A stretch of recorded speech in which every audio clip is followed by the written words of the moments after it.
Selamat sore adik-adik sekalian. Sungguh saya selalu bersyukur jika Tuhan berikan kesempatan untuk melayani anak-anak muda, adik-adik sekalian, para pemuda-pemudi dan juga remaja, pria maupun wanita. Karena adik-adik perlu sadar bahwa adik-adik adalah masa depan dari gereja ini, dari jemaat ini, dari dunia ini. Adik-adik yang sekarang masih kecil, Tuhan tanamkan potensi di dalam diri adik-adik. Tuhan tanamkan panggilan yang diserencanakan di sorga. Dan kemudian Roh Kudus memimpin, menyertai, menumbuhkan, menyadarkan, memunculkan dalam hidup adik-adik sekalian. Jika sebelum nanti masuk pada seminar, Pak Daniel rasa perlu memperkenalkan diri lebih lanjut agar adik-adik bisa serius memperhatikan. Serius itu bukan berarti tersiksa ya. Serius itu nggak bisa senyum, tegang, nggak bisa ngomong, karena Pak Daniel harapkan justru nanti kita bisa ada tanya jawab yang lebih hidup, yang lebih serius. Itu maksudnya itu bukan hanya lebih diam, bukan tidak ribut ya, tetapi didengerin, dipikir, dipertanyakan, didiskusikan, dan saya dapat prinsipnya. Itu yang saya percaya Pendeta Aminko maksudkan dengan serius ya, bukan cuma diem, nggak boleh kanan kiri, bukan hal itu, tapi masuk ke dalam hati, pikirkan, dan nanti kemudian kita diskusikan. Baik, nama saya Daniel Surya Perdana. Saya tinggal di Jakarta, pertama kali datang ke Palembang ini bersyukur kepada Tuhan. Saya adalah junior jauh dari Pendeta Aminko, dan saya banyak berhutang budi kepada Pendeta Amin di dalam banyak hal. Beliau adalah salah satu orang yang saya belajar banyak. Nah, sekarang masuk kepada diri saya. Tadi Pendeta Amin pernah sempat menyampaikan bahwa sebelumnya saya pernah bekerja. Saya pada waktu kuliah pertama kali, kuliah itu nggak langsung ke teologi seperti Pendeta Amin juga ya. Itu kan nggak langsung kuliah teologi kan. Pernah kuliah di jurusan akuntansi. Saya pernah bekerja di dalam sehubungan dengan akuntansi. Terus kemudian lanjut lagi, ngambil kuliah yang lain lagi sehubungan dengan keuangan, bekerja di bidang keuangan. Dan pada saat yang bersamaan, saya menyadari bahwa sejak saya SMA, Tuhan berikan suatu gerakan panggilan untuk melayani sebagai hamba Tuhan, untuk melayani jiwa-jiwa. Yang mau Pak Daniel cerita dari sekelumit hidup Pak Daniel adalah sampai kepada suatu masa di pada Pak Daniel sudah dewasa, sudah menikah, sudah punya anak, sudah tanggungan ya, sudah punya tanggungan, sudah punya pekerjaan yang menurut Pak Daniel baik ya, cukup baik. Jadi waktu itu terakhir pekerjaan Pak Daniel adalah sebagai pengelola dana yang resmi loh ya, bukan pengelola dana yang bohong-bohong, yang nipu orang ya. Pak Daniel bekerja di satu perusahaan yang kalau adik-adik atau rekan-rekan sekalian mencari itu namanya reksadana, fund manager. Nah, Pak Daniel bekerja di situ. Nah, pada saat bersamaan bersyukur Tuhan berikan pelayanan di sekolah minggu, terus bisa ikut street, ikut kelasnya Pendeta Amin dulu, mungkin juga saya sudah agak lupa ya, karena cukup banyak kelas yang saya ambil. Terus di situ seperti persimpangan jalan. Ada keputusan yang harus dibuat. Saya lanjut sebagai bekerja di bidang keuangan, atau saya masuk ke dalam lahan pelayanan di mana tentu harus masuk sekolah teologi dulu, harus belajar dulu, harus mulai dari bawah lah, karena kan memang belum pernah belajar sebagai seorang hamba Tuhan kan. Nah, di situ waktu memilih itu mirip loh. Nanti seperti ketika adik-adik memilih ya, mau sekolah apa, mau masuk jurusan mana, nanti waktu kuliahan mana, kerja di mana, atau kerja apa, itu nanti banyak pilihan-pilihan dilakukan. Nah, Pak Daniel mau sharing sedikit ya. Nanti tadi teringat pada waktu ini nih, carilah dahulu kerajaan Allah. Nah, bagaimana membuat keputusan yang baik dan yang benar, atau prinsip-prinsip apa? Prinsip yang sederhana kalau bisa, yang bisa menjaga seorang Kristen membuat keputusan yang baik, bertanggung jawab, dan benar. Pak Daniel belajar 3 hal. Ini yang Pak Daniel waktu itu pakai dan sekarang pakai terus sepanjang ketika Pak Daniel membuat suatu keputusan. Waktu mau membuat keputusan ya, karena kan bekerja sebagai seorang fund manager tidak salah kan, setuju kan ya? Tidak dosa kan, dan itu menjadi berkat juga buat cukup banyak orang gitu ya. Namun kemudian Pak Daniel juga sadar bahwa Tuhan berikan panggilan yang lain. Jadi bukan berarti bahwa menjadi hamba Tuhan itu pasti lebih kudus gitu ya, dibandingkan dengan pekerjaan baik yang lain yang Tuhan sediakan. Karena Waktu itu Pak Daniel pernah dengar dari seorang hamba Tuhan yang lain ya. Dalam dunia ini paling tidak tercatat ada 178 jenis profesi yang Tuhan sediakan. Dan semuanya baik. Tinggal masing-masing dari adik-adik, rekan-rekan, itu apa profesinya. Termasuk diantaranya di situ adalah seorang pemberita firman, seorang hamba Tuhan. Nah di situ pilih, lanjut sebagai seorang farm manager atau masuk di dalam dunia hamba Tuhan. Ada 3 prinsip sederhana sekali yang Pak Daniel ingin sharingkan sebagai awal dalam perkenalan. Yaitu ketika pilih sesuatu ya, ini Pak Daniel dulu dengar dari salah satu sesi pendeta Stephen Tong. Pilih yang, karena kan ada beberapa pilihan, paling tidak waktu itu 2 pilihan. Pilih yang lebih susah. Kalau ada pilihan ya, melakukan sesuatu, itu pertama pilih yang lebih susah.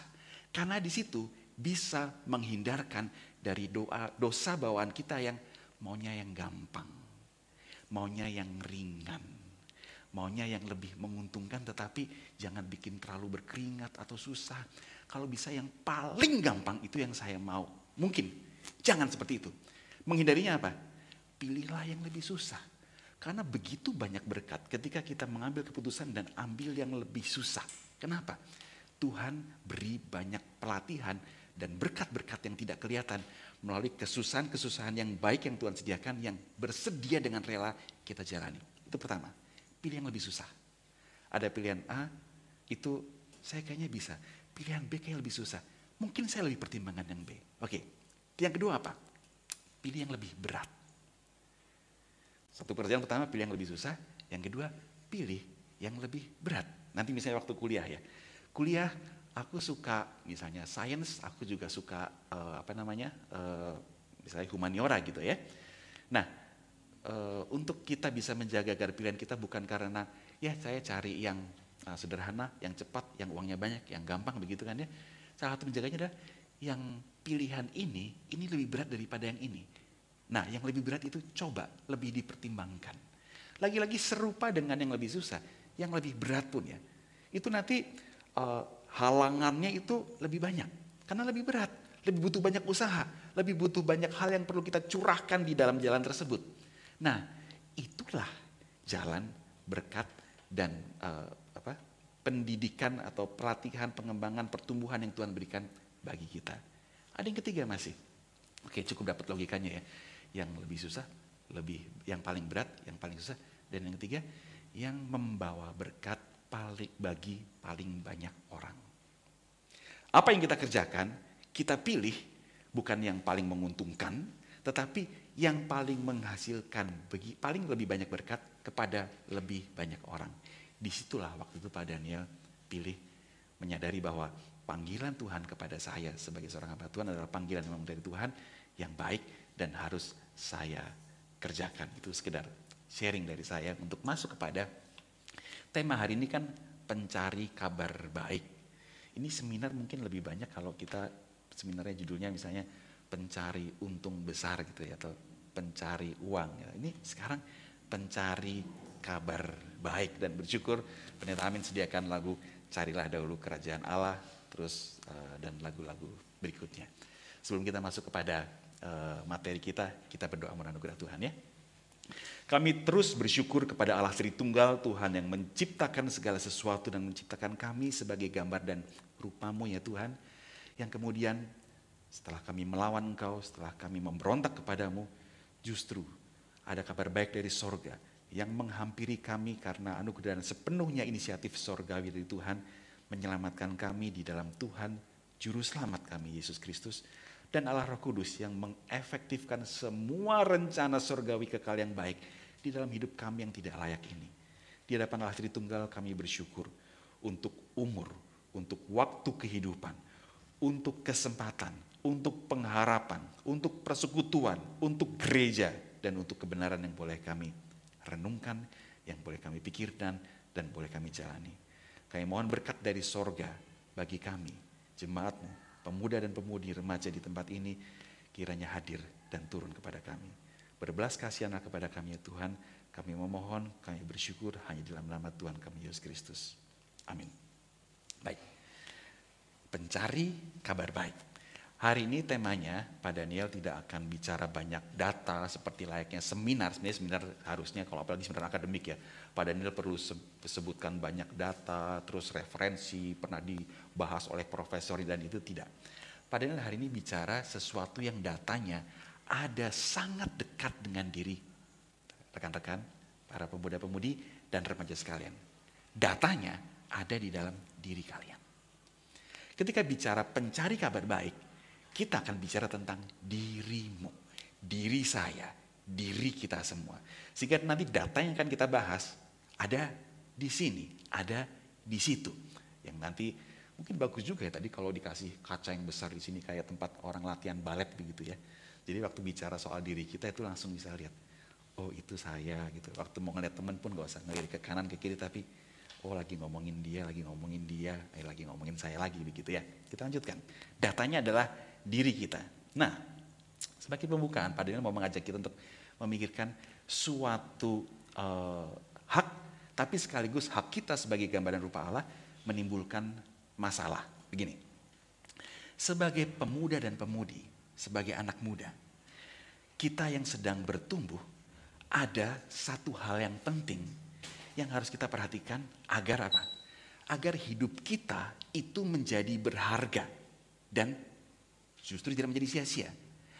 Ada sesuatu yang harus kita perhatikan yang kita jalani dalam hidup agar hidup kita menjadi berharga sesuai dengan kehendak Tuhan, membawa kemuliaan bagi Tuhan, kita nikmati, kita bersyukur atasnya dan bukan menjadi sia-sia. Karena sesungguhnya hidup bisa menjadi sia-sia. Pernah melihat hidup yang sia-sia? Atau melihat sesuatu yang sia-sia? Bapak coba beri contoh ya. Yang ada di sini apa ya? Misalnya begini nih. Pak Daniel bawa handphone. Handphone diciptakan oleh pencipta handphone buat apa? Berkomunikasi. Bisa nggak dipakai buat yang lain? Contohnya apa? Contohnya adalah, ini misalnya mejanya goyang-goyang. Ini kok goyang-goyang ya? Buat ganjel deh. Cocok nih bersih nih. Udah goyang lagi. Cocok banget. Bisa nggak? Bisa kan? Fungsional nggak? Fungsional. Dan semua orang happy nggak? Ya lumayan happy sih terhadap goyangnya. Tetapi Pak Daniel tadi dikasih makan apa sama Pak Amin kok kayaknya agak kumat-kumat begitu ya. Itu fungsinya bukan buat itu Pak. Ini adalah alat komunikasi. Kalau dipakai buat ganjel meja bisa sih. Tetapi sayang sekali. Sia-sia banget. Demikian juga hidup saya. Demikian juga hidupmu. Kalau nanti kita tidak memperhatikan apa yang satu hal yang nanti kita bicarakan. Karena hidupmu seharusnya berharga, hidup saya seharusnya berharga. Kita diciptakan sebagai gambar dan rupa Allah. Gambar dan rupa Allah, Pak Daniel ada satu pengertian yang serupa yang Pak Daniel suka sharingkan kepada anak-anak muda. Setiap kita diciptakan mirip dengan Tuhan. Bukan mirip maha kuasanya, pasti bukan ya. Kita diciptakan mirip dengan Tuhan dengan karakter-karakternya. Kita belajar misalnya secara cepat. Tuhan maha kuasa maka kita punya kreativitas. Tuhan maha adil maka kita punya sense of justice, keadilan. Tuhan maha pencipta yang dengan kreativitasnya kita mengenal namanya beauty. Kita mengenal namanya love. Itu hanya baik buat kita manusia. Nah, semua hal yang Tuhan anugerahkan tersebut itu bisa menjadi sia-sia karena dosa. Saya lanjutkan lagi. Hal ini nanti kemudian kita perlu perhatikan agar hidup adik-adik sekalian, rekan-rekan sekalian itu berbahagia dan bukan justru menderita karena binasa. Saya dikit bocorkan ya. Ketika kita terpesona pada sesuatu yang salah, ketika kita tertipu pada sesuatu yang salah, pada suatu ilusi, kita mengejarnya dan kemudian yang disampaikan di lagu ini muncul ya, menjadi letih, menjadi kecewa, dan bahkan kemudian mengelana merundukkan yang Tuhan rencanakan. Tapi ujungnya ternyata, kalau pemazmur katakan ya, dalam pilihan yang salah, ujungnya malu dan kaget sekali. Karena ujungnya adalah binasa. Seperti misalnya yang terjadi pada Yudas Iskariot. Nah, itu ketika seseorang tertipu, kemudian mencari, kemudian mengejarnya, kemudian menghabiskan semua sumber dayanya, tenaganya, yang sampai letih, kecewa, mengelana, berharap kepada sesuatu yang salah, tapi ujungnya binasa. Dan yang lain yang nanti perlu kita perhatikan adalah agar hidup rekan-rekan adik sekalian itu menghasilkan buah pekerjaan yang baik dan hidup tidak menjadi membusuk dalam dosa.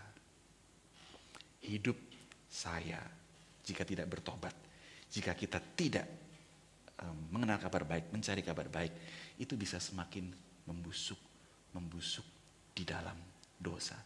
Bisa saja seseorang manusia itu ya, wajahnya segar, istilah sekarang mungkin istilahnya glowing gitu ya. Terus estetik dan sebagainya kelihatannya. Tetapi sesungguhnya jiwanya membusuk dalam dosa. Dan itu hanya menunggu waktunya untuk kelihatan bahwa orang itu ada di dalam dosa dan ternyata memang benar-benar busuk. Seperti gini misalnya nih. Pak Daniel lihat dari anak-anak Pak Daniel. Anak Pak Daniel 3. Yang paling kecil sekarang umur 2,5 tahun ya.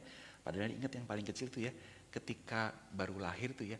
Semua dalam dirinya itu wangi. Semua dalam dirinya wangi. Kulitnya wangi, keringetnya wangi, pipisnya wangi, buang air besarnya pun wangi. Semuanya wangi deh. Tapi kemudian ketika dia mulai besar gitu. Sekarang 2,5 tahun sih masih wangi sih ya. Tapi kalau Pak Daniel lihat ke anak Pak Daniel yang umur 13 tahun dan yang umur 18 tahun. Mulai banyak dalam dirinya yang sudah mulai tidak wangi. Kayak anak bapak yang 2,5 tahun ya, ketika baru bangun gitu ya, tahu kan kalau kita baru bangun ya, terus kita ngomong, itu kan istilahnya nafas naga kan ya. Mengerti maksudnya ya? Belum sikat gigi gitu ya. Tapi kalau anak-anak enggak loh. Anak padahal yang masih kecil-kecil, yang kecil itu ya, waktu masih kecil itu, ketika dia baru bangun namanya Joanna, padahal panggil, selamat pagi Joanna gitu ya. Gitu kan ya, wangi anak-anak. Tetapi jangan coba-coba dekat dengan anak bapak yang umur 13 tahun atau yang 18 tahun. Kalau baru bangun, wah tuh gawat. Nah, yang Pak Daniel tujukan adalah kita ya, dalam semua kesehatannya pun ya, dari yang tadinya semuanya indah, cute, wangi itu ya, semakin lama semakin kelihatan busuknya. Tapi itu baru luarnya. Kita belum lihat ke dalamnya. Kita belum lihat yang ada dalam jiwa dan pikirannya. Yang mungkin bisa lebih busuk lagi. Dan kebusukan tersebut ya, itu bukan hanya merugikan orang lain. Itu merusak, menghancurkan diri kita sendiri. Diri kita sendiri yang nanti paling seperti Pak Mosor katakan, ketika sampai di ujung kehidupan, kaget sekali. Ternyata aku di dalam kebinasaan. Waktu Pak Daniel baca satu bagian Mazmur itu ayat tersebut ya, malu dan kaget. Dan gak bisa berbalik. Itu tempat keadaan yang sangat menakutkan. Kita tahu ya kan ketika melakukan suatu kesalahan dan kemudian malu, itu rasanya itu bukan kayak dicubit, rasanya bukan kayak dipukul, tetapi sampai ke dalam malu sekali. Dan bahkan kalau misalnya kita tertipu ya, kaget sekali rasanya, aduh dunia hancur. Nah, kiranya juga ketika kita memperhatikan hal ini ya, kita hidup adik-adik dan rekan-rekan sekalian, pemuda-pemudi menghasilkan buah pekerjaan baik. Hal apa? Lihat ke judulnya, pencari kabar baik. Hidup kita, hidup rekan-rekan sekalian, adik-adik sekalian, selalu saya mengajak kita sadar, selalu mencari kabar baik. Di dalam semua keberadaan kita sesungguhnya, nah ini sekarang Pak Daniel mulai bicara data ya, dalam diri adik-adik rekan sekalian dan rekan-rekan sekalian, itu adalah keadaan manusia pribadi yang selalu mencari kabar baik. Saya coba berikan data-data. Data pertama, kita bayangkan seorang bayi yang baru lahir ya. Bayi yang setelah sekitar 9 bulan lebih itu berada di tempat yang paling nyaman di seluruh dunia. Ya kan, di rahim mamanya. Tidak terlalu dingin, tidak terlalu panas, nyaman sekali. Tidak terlalu terang, tidak juga gelap karena dia bisa mendengarkan berbagai macam hal. Terus kemudian digendong, diayun-ayun, terus makan pun tidak perlu ngunyah. Itu terus makanan didapatkan, disuplai oleh mamanya kan ya. Terus tiba-tiba pada waktunya dia harus keluar lahir. Oe gitu ya. Dalam konteks pembicaraan kita pada sore hari ini, bisa saja si bayi itu sedang bertanya, kenapa aku disuruh keluar? Ada apa di sini? Dia mencari ada apa di sini? Kenapa aku disuruh keluar? Yang terus kemudian kedinginan, terus kemudian matanya silau, terus kemudian telinga anak bayi tersebut Kaget mungkin suara alat, suara dokter, suara suster. Kenapa sekarang bising sekali? Ada apa memang di sini? Dia mencari ada apa di sini. Nah, orang tua dan dunia akan memiliki banyak jawaban. Anakku, matamu memang pertama kaget.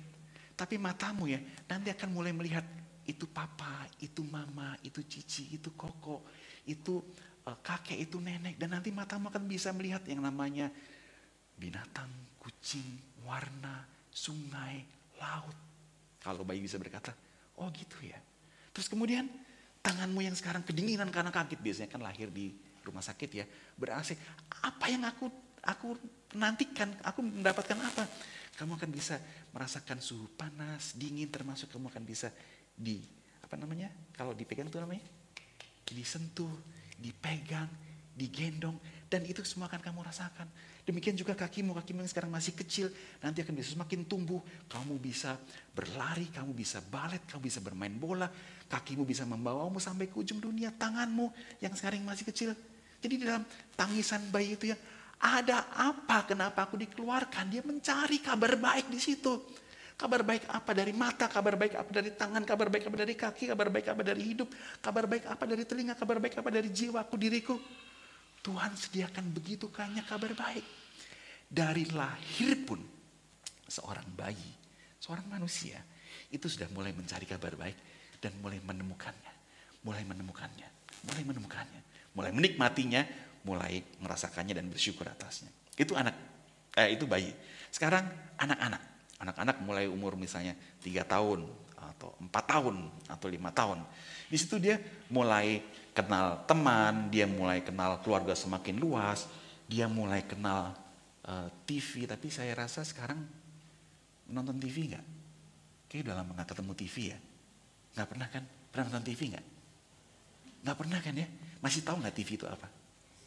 Masih ya? Tapi pernah nonton nggak? Jarang. Nggak pernah kali ya. Masih nonton TV nggak? Pemuda yang masih nonton TV udah nggak ada ya. Ya saya generasi yang masih nonton TV. Dulu RCTI, SCTV dan sebagainya. Nonton layar deh, nggak usah TV deh. Nonton layar, terus kemudian bermain. Itu juga mencari kabar baik loh. Itu menanti ada cerita apa yang adalah kabar baik yang bisa aku nikmati, yang bisa aku belajar, yang bisa aku perhatikan, yang bisa aku terapkan dalam hidupku. Itu waktu kita melihat segala sesuatu yang narasi yang keluar dari TV, kita sedang mencari kabar baik. Kita pikir kita sedang mencari hiburan. Tetapi sesungguhnya kita sedang lagi menunggu kabar baik sebagai seseorang pencari kabar baik. Atau misalnya gini, ketika seseorang melakukan liburan, saya baru sadar di Palembang itu nggak ada pantai ya. Karena waktu saya pelayanan di Lampung itu kadang-kadang sering bertemu nomor dari Palembang. Terus kata rekan-rekan yang di sana, iya Pak, di sana kan ada pantai kan ya. Iya karena di Palembang ada pantai gitu kan ya. Nah waktu misalnya saudara-saudara dari Palembang pergi ke Lampung atau ke tempat lain mencari pantai, apakah sekedar cari hiburan? Tidak. Sesungguhnya natur dasar kita mencari kabar baik dari seperti apa sih merasakan angin laut, seperti apa sih merasakan berenang di laut. Ada kabar baik apa dari laut? Bukan sekedar hiburan. Dan kabar baik tersebutlah yang akan menjadi penghiburan buat kita.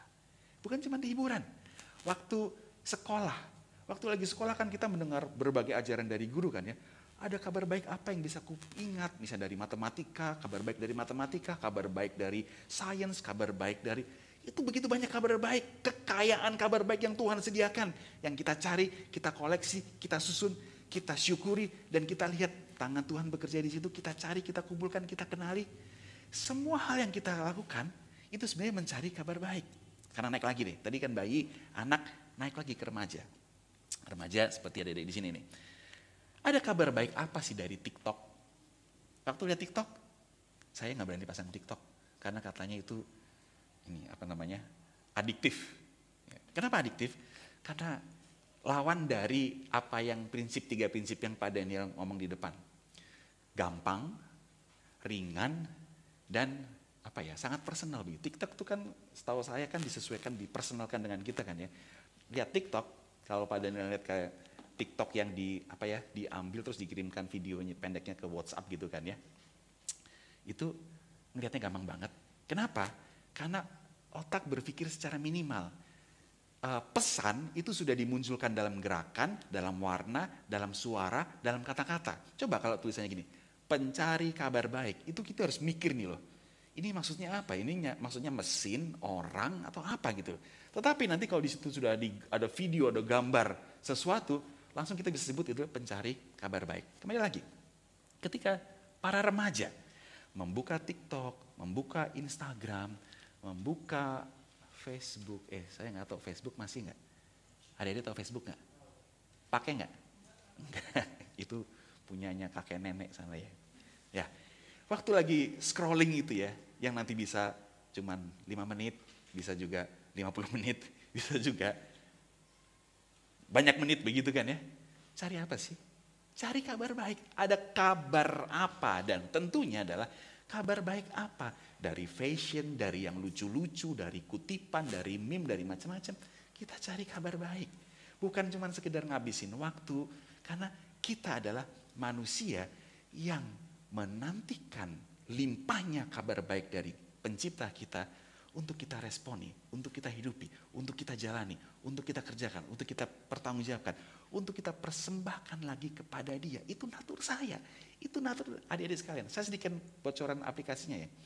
Ketika kita tidak menjadi hal tersebut ya, lagu ini terima kasih Pendeta Amin ya. Saya dan Anda, adik-adik sekalian akan letih. Saya dan Anda akan cari banyak hal, usahakan banyak hal, tabung banyak hal, tetapi akan kecewa. Dan hidup kita nanti jadi suatu pengelanaan, perjalanan kehidupan yang mungkin bisa 80 tahun umurnya, mungkin bisa 90 tahun umurnya. Tetapi di dalam keletihan dan kekecewaan mencari sesuatu yang salah atau mungkin ada, tapi tidak kita lihat satu pun. Itu yang disebut sia-sia. Itu yang disebut ujungnya binasa. Itu yang disebut tadi Pak Daniel katakan membusuk dalam dosa. Lagi-lagi nanti kita diskusikan. Datanya itu bukan bicarakan orang lain, tapi kita harus bicarakan tentang diri saya dan diri adik-adik sekalian. Saya lanjutkan sedikit lagi. Pemuda-pemudi, tadi sudah lewat nih, remaja sudah lewat, sekarang geser ke pemuda-pemudi ya. Pemuda-pemudi juga cari kabar baik dari apa? Dari pekerjaan. Dari pekerjaan kita Tuhan berikan nafkah. Dari pekerjaan Tuhan berikan suatu martabat. Saya bekerja sebagai ini, menghasilkan ini. Dari pekerjaan Tuhan berikan pertemanan, kehidupan. Tuhan berikan karya, banyak hal. Tapi dari pekerjaan kita mencari kabar baik. Lagi-lagi Tuhan yang sediakan kabar baik. Yang kemudian kita cari, kita temui. Yang lain selain pekerjaan. Dari teman hidup. Waktu Pak Daniel dulu kembali sekitar ke menikah itu kapan ya? 19 tahun yang lalu ya. Waktu mencari teman hidup, mendoakan teman hidup. Pak Daniel bukan mencari hanya wanita yang iman baik, atau wanita yang percaya kepada Tuhan, atau wanita yang bertanggung jawab. Tapi Pak Daniel sesungguhnya mencari kabar baik dari waktu itu adalah calon istri atau pacar. Rekan-rekan sekalian pemuda dan pemudi yang sedang berdoa dan bergumul soal teman hidup, Anda sedang mencari kabar baik. Dari hobi pun juga. Adik-adik punya hobi nggak? Yakin? Punya hobi? Saya coba tes ya di sini. Saya mau bukan tes. Pengumpulan data. Saya tes. Salah lagi deh. Kumpulin data dari orang yang Pak Daniel baru kenal, yang baru temuin lagi. Anaknya Pak Daniel kan? Benar ya? Iya kan? Iya, saya Pak Daniel. Di sini ada Pak Daniel juga kan? Itu dulu teman Pak Daniel tuh tahun 2008 tuh. Daniel dan Daniel. Yang ini Daniel Perdana itu Daniel Kiswanto. Anaknya Pak Daniel ya? Betul ya? Hobinya apa? Main game. Oke, main game. Main game apa? Main game PC, main game handheld, main game kasti misalnya beneran, game apa? Atau PS, salah semua ya, konsol ya, maksudnya ke konsol PS. Oke, Pak Daniel tanya lagi, game jenis apa? Yang mana? Role playing atau role playing ya? Oke, nama gamenya apa?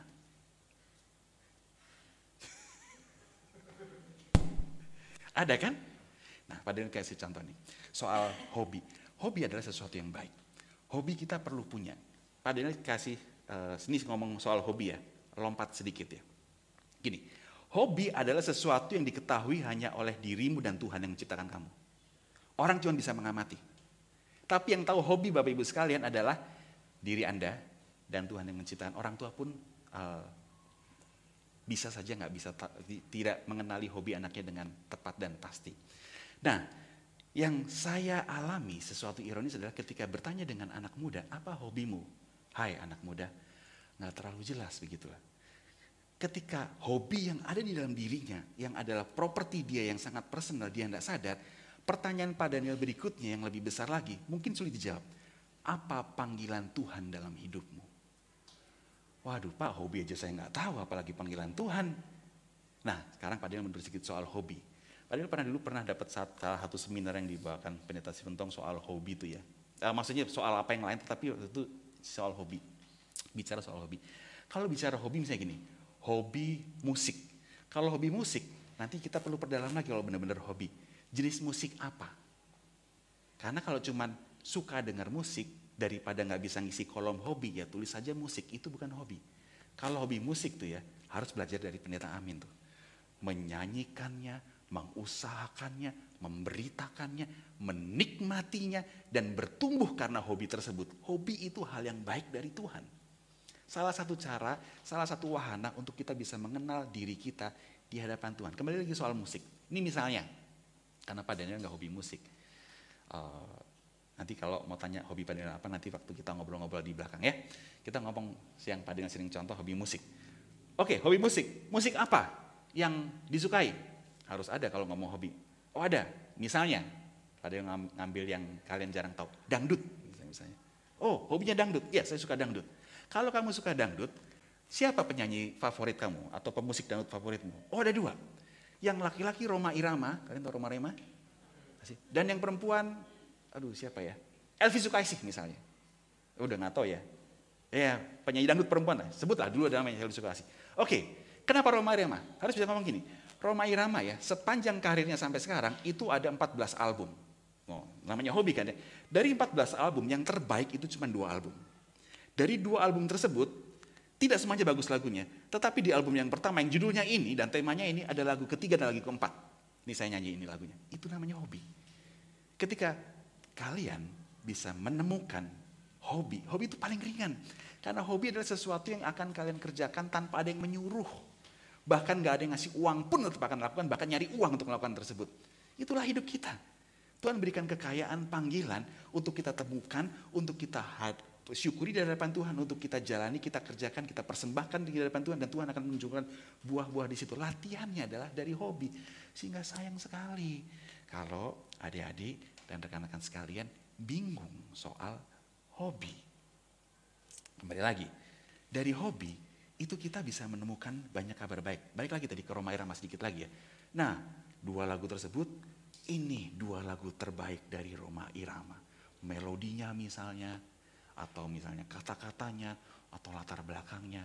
Ya, kalau ini lebih bagus lagi di sini kasih contoh misalnya, kalau lagu misalnya ini ya, lagu himne, itu ke arah sana. Tapi musik apapun yang kalian sukai, kalau kalian hobi ya, ketahuilah dengan, tadi kata Pak Amin, serius.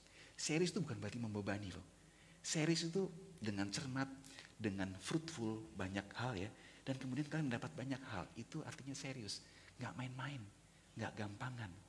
Pilih yang susah, paling susah, pilih yang paling berat, dan pilih yang paling membawa berkat bagi paling banyak orang. Sekarang lanjut lagi, dikit lagi. Orang dewasa.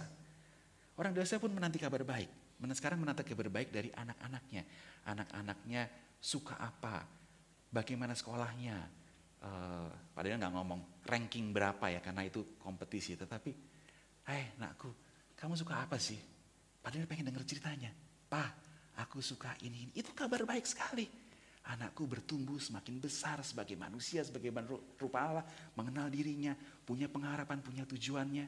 Terus kemudian sebagai orang tua juga, sebagai orang dewasa, apa kabar baik dari usaha kita? Usaha bukan cuma untung, rugi, usaha kita membawa berkat nggak buat orang. kita melakukan usaha itu menantikan kabar baik yang Tuhan berikan. Lanjut yang fase terakhir. Bahkan orang sudah lanjut usia pun mereka mencari kabar baik. Mereka bertanya, ada kabar baik apa dari melepaskan kehidupan dan lanjut bertemu Tuhan? Itu pun masih harus cari kabar baik dan dia mencarinya. Ada percakapan pernah dengan almarhum kakek bapak, tapi Pak Daniel nggak ceritakan soal bahwa ada kabar baik yang menanti di dalam kekekalan nanti di sana. Nah, sekarang tadi kita bicara dalam konteks orang Kristen ya. Bahkan orang-orang berdosa pun ironisnya sedang cari-cari kabar baik sebisa mungkin di dalam perjalanan berdosanya. Tapi mau tidak mau, tadi lagu ini katakan, letih, kecewa, mengelana, rindu, berharap tapi tidak mendapatkannya karena semakin membusuk di dalam dosa. Sepanjang hidupnya, saya ajak adik-adik mulai perhatikan bahwa setiap hal yang kamu lakukan itu kita sedang mencari kabar baik dari Tuhan, menemukannya, mengerjakannya, dan mempersembahkannya kepada Tuhan. Nah, sampai di tahap ini, jangan sampai kita tidak tahu kabar baik. Jangan sampai kita tidak mendengar kabar baik. Jangan sampai kita mendengar kabar yang salah. Nah, sekarang semua yang tadi kita bicarakan di dalam kehidupan kita, itu kita akan masukkan di dalam tempat yang Tuhan berikan, yaitu hidup di dalam Kristus Yesus, Tuhan dan Juru Selamat kita. Kenapa? Ketika kita melakukan hobi kita, ketika kita bekerja, ketika kita berkeluarga, ketika, coba anak Pak Daniel siapa namanya sih? Biar panggil nama. Jamie, oke. Kalau orang Kristen main game, sama orang gak percaya Tuhan Yesus main game sama gak sih? Kira-kira. Atau sama aja lah, kalau main game ya ada masa ada si Kristen gak Kristen sih. Kira-kira sama gak ya? Coba rekan-rekan yang lain. Nanti disambungin nih, orang Kristen bekerja sama orang gak Kristen bekerja sama gak ya? Atau orang Kristen menikah, orang gak Kristen menikah, sama gak ya? Nanti kalau bilang, ya kalau nikah beda Pak Daniel, tapi kalau main game ya sama aja lah, masa ada bedanya sih? Ayo kira-kira. Jamie jawab dulu deh. Menurut Jamie ya main game tadi main gamenya apa ya? Namanya apa sih? Kasih tau dong. Boleh gak kasih tau judulnya? Tapi kasih tau juga Pak Daniel belum tentu tahu sih ya. Oke lah, main game di PS begitu ya. Seorang pemuda Kristen dan seorang pemuda yang tidak Kristen main game ada bedanya enggak? Nggak ada bedanya ya? Oke, dari sini nggak ada bedanya. Call a friend dari teman-teman. Kira-kira ada bedanya nggak? Nggak ada ya? Ada nggak? Karena Alkitab mengatakan apapun yang kita lakukan bukan seperti untuk manusia, tetapi untuk Tuhan. Kolose 3 ayat 23. Kecuali main game, gitu ya. Kalau main game itu urusannya berbeda. Tidak. Semua aspek kehidupan kita itu wadahnya ada di dalam hidup yang sudah bangkit bersama Tuhan kita Yesus Kristus. Semuanya. Waktu kita makan malam, kita bukain itu dulu deh, biar kalian ingat. Kalau Pak Daniel ya, punya Alkitab, di dalam, ini saran ya, ada pensil. Pensilnya pun boleh pensil mekanik, bisa pensil ini yang nanti diraut. Terus bagian-bagian yang penting. Dan oh iya, Alkitab itu kalau bisa sih ya, tapi pada rasa sih bisa sih ya. Jadi yang hari ini belum bawa jangan tersinggung ya. Bawanya Alkitab beneran, Alkitab fisik. Kenapa? Kenapa begini? Misalnya, kita mau buka Mazmur. Pakai Alkitab fisik ya, kita tuh punya spatial memory, kita punya photographic memory, Mazmur itu kira-kira di tengah. Bukanya itu cepat banget. Dan firman kebenaran ini bisa kita ingat, terinternalisasi dalam diri kita lebih efektif dibandingkan dengan scrolling. Kenapa? Secara fisik ya, ini tulisan ada di sini, tetapi kemudian bergeser. Ini sebenarnya sulapan loh. tadi ada, kemudian nggak ada. Tapi kalau ini Kolose 3 ayat 23 itu sampai Tuhan datang kembali akan ada di sini terus. Dia nggak akan geser ke atas ke bawah. Dia tetap ada di bagian kira-kira 8/10 dari Alkitab. Kita semua di bagian atas, dan kalian kalaupun lupa di mana ayatnya, kayaknya itu di daerah sekitar sini deh. Itu keuntungan besar dari punya atau pegang akrab dengan Alkitab fisik. Termasuk juga nyoret-nyoretnya lebih enak. Dikasih garis, kalau Pak Daniel suka kasih tanda-tanda khusus, segitiga, bundar dan sebagainya ketika saat teduh secara pribadi ya. Ya, kalau sore ini mari kita buka Alkitab kita, baik yang fisik maupun yang maya, dalam arti di handphone. Nothing personal ya Pak. Kolose 3 ayat 23. Apapun juga yang kamu perbuat, perbuatlah dengan segenap hatimu seperti untuk Tuhan dan bukan untuk manusia. Kamu tahu bahwa dari Tuhanlah kamu akan menerima bagian yang ditentukan bagimu sebagai upah. Kristus adalah Tuhan dan kamu hambanya. Kita manusia, dari kita kecil, dari adik-adik masih muda ya, belajar untuk menyadari apapun yang kita kerjakan. Artinya apa? Apapun yang Tuhan percayakan kepada kita untuk kita responi, untuk kita terima, untuk kita kerjakan, untuk kita hadapi dan kemudian kita persembahkan kepada Tuhan. Ayat ini mengajarkan, memberi tuntunan, apapun juga yang kamu perbuat, perbuatlah dengan segenap hatimu seperti untuk Tuhan dan bukan untuk manusia. Apapun itu juga. Waktu sekarang adik-adik duduk, nanti waktu pulang makan soto. Kalau di Palembang makan soto nggak sih ya? Saya orang Jawa banget ya, makannya soto ya. Kalau di sini mungkin pempek gitu ya, mungkin lah ya. Atau makan apa. Waktu tidur, waktu ngobrol. Lagi-lagi ya, bukan berarti nanti kita terus jadi pendiam gitu ya. Jadi aneh-aneh, jadi kayak orang aneh. Kenapa kamu sekarang jadi pendiam sekali nak? Iya, tadi habis ikut seminar ya, dibacain ayatnya. Apapun juga yang kamu perbuat, perbuatlah dengan segenap hati untuk Tuhan. Jadi aku sekarang gak berani banyak ngomong. Bukan itu maksudnya. Maksudnya adalah bersukacitalah. Semakin merasa kayalah bahwa Tuhan memberikan begitu banyak hal baik yang untuk kita kerjakan. Dan itu Tuhan beri wadah di dalam hidup di dalam Kristus. Hidup di dalam Dia yang sudah mengalahkan maut.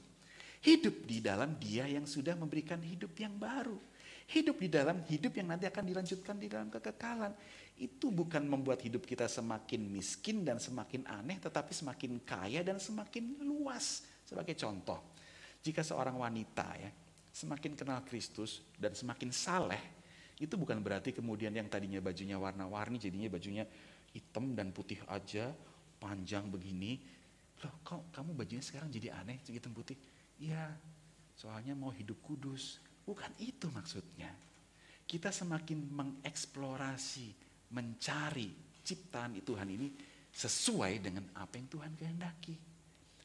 Contohnya main game, contohnya olahraga, contohnya punya hobi yang lain, sekolah, bekerja. Apa yang Tuhan kehendaki, apa yang Tuhan ciptakan, ku cari, ku tanyakan, ku cari terang yang bisa menerangi hidupku dari firman-Nya dan berharap Roh Kudus. Dan bukan hanya kita bisa berharap karena pasti Roh Kudus menyertai setiap orang percaya, pasti. Kita tidak minta pun Tuhan sudah lebih dahulu menyertai. Kita tidak berharap keselamatan pun sejak dunia diciptakan Tuhan sudah merencanakannya. Pasti Tuhan menyertai, dan karena kita tahu pasti Tuhan menyertai, maka kita cari. Karena kalau Tuhan tidak sertai, kita cari pun, saya cari pun percuma. Itulah kembali judulnya, pencari kabar baik.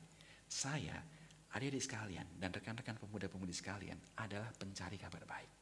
Karena kita gambar dan rupanya, kita sudah ditebus Dia, dan kita diletakkan di dunia yang diciptakan sesuai dengan kehendaknya untuk menemukan kabar baik, kabar baik, kabar baik, kabar baik darinya di dalam wadah, di dalam Kristus. Saya lanjutkan. Nah, sekarang saya kasih pengantar yang banyak itu agar rekan-rekan sekalian dan adik-adik sekalian bisa lebih melihat bahwa yang sedang mau saya bicarakan adalah Injil Yesus Kristus. Injil Yesus Kristus, saya ambil aplikasi sederhana bahwa ternyata jikapun saya bermain sesuatu yang menyenangkan, misalnya game ya, saya mengerjakannya, melakukannya dengan segenap hati seperti untuk Tuhan dan bukan untuk manusia. Nah, soal game ya, padanya tidak terlalu bisa kasih langsung saran. Kenapa? Karena masing-masing pelaku tanya kepada Tuhan, gimana saya melakukannya? Saya ngambil contoh yang serius dulu deh ya. Bekerja. Seperti apa Tuhan bekerja untuk engkau dan bukan untuk manusia? Karena pada kenyataannya untuk manusia kan. Tetapi kita tahu Tuhan yang memberi upah. Tuhan yang menyediakan berkat yang kemudian kita akan terima. Dan kita mengerjakannya untuk Tuhan dan bukan untuk manusia. Waktu bekerja misalnya tidak bohong. Bekerja misalnya dengan jujur. Dengan serius. Lagi-lagi kita pikir ya serius itu bukan serius begini ya. Matanya serius. Tapi serius itu dengan seksama, dengan penuh perhatian, dengan sukacita, itu serius buat saya ya. Terus kemudian bekerja bekerja keras, terus kemudian kalau dari kitab berani untuk mengerjakan, diminta 1 mil, saya kerjakan 2 mil. Diminta melakukan sebanyak ini, saya akan kerjakan lebih banyak lagi. Kalau kita diminta mengerjakan misalnya ya sepanjang ini, tetapi kita mengerjakan lebih banyak lagi, kita rugi enggak? Kan rugi waktu, rugi tenaga. Tidak, kita tidak rugi apapun. Karena nanti kita mendapat pengalaman, kita mendapat kemampuan, kita mendapat apresiasi, mendapat penghargaan. Demikian juga waktu belajar. Kalau misalnya adik-adik belajar itu ada waktunya nggak sih? 1 hari misalnya maksimal 1 jam, minimal 1 jam. Ada nggak? Ada ya? Kalau kamu siapa namanya? Billy. Billy kalau tiap hari belajar berapa jam?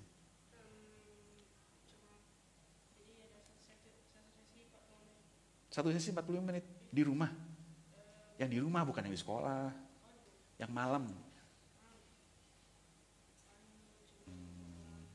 Pernah belajar nggak di rumah? Iya kan? Berapa lama? Kalau malam, habis makan malam gitu. Belajar baca buku gitu. Berapa lama?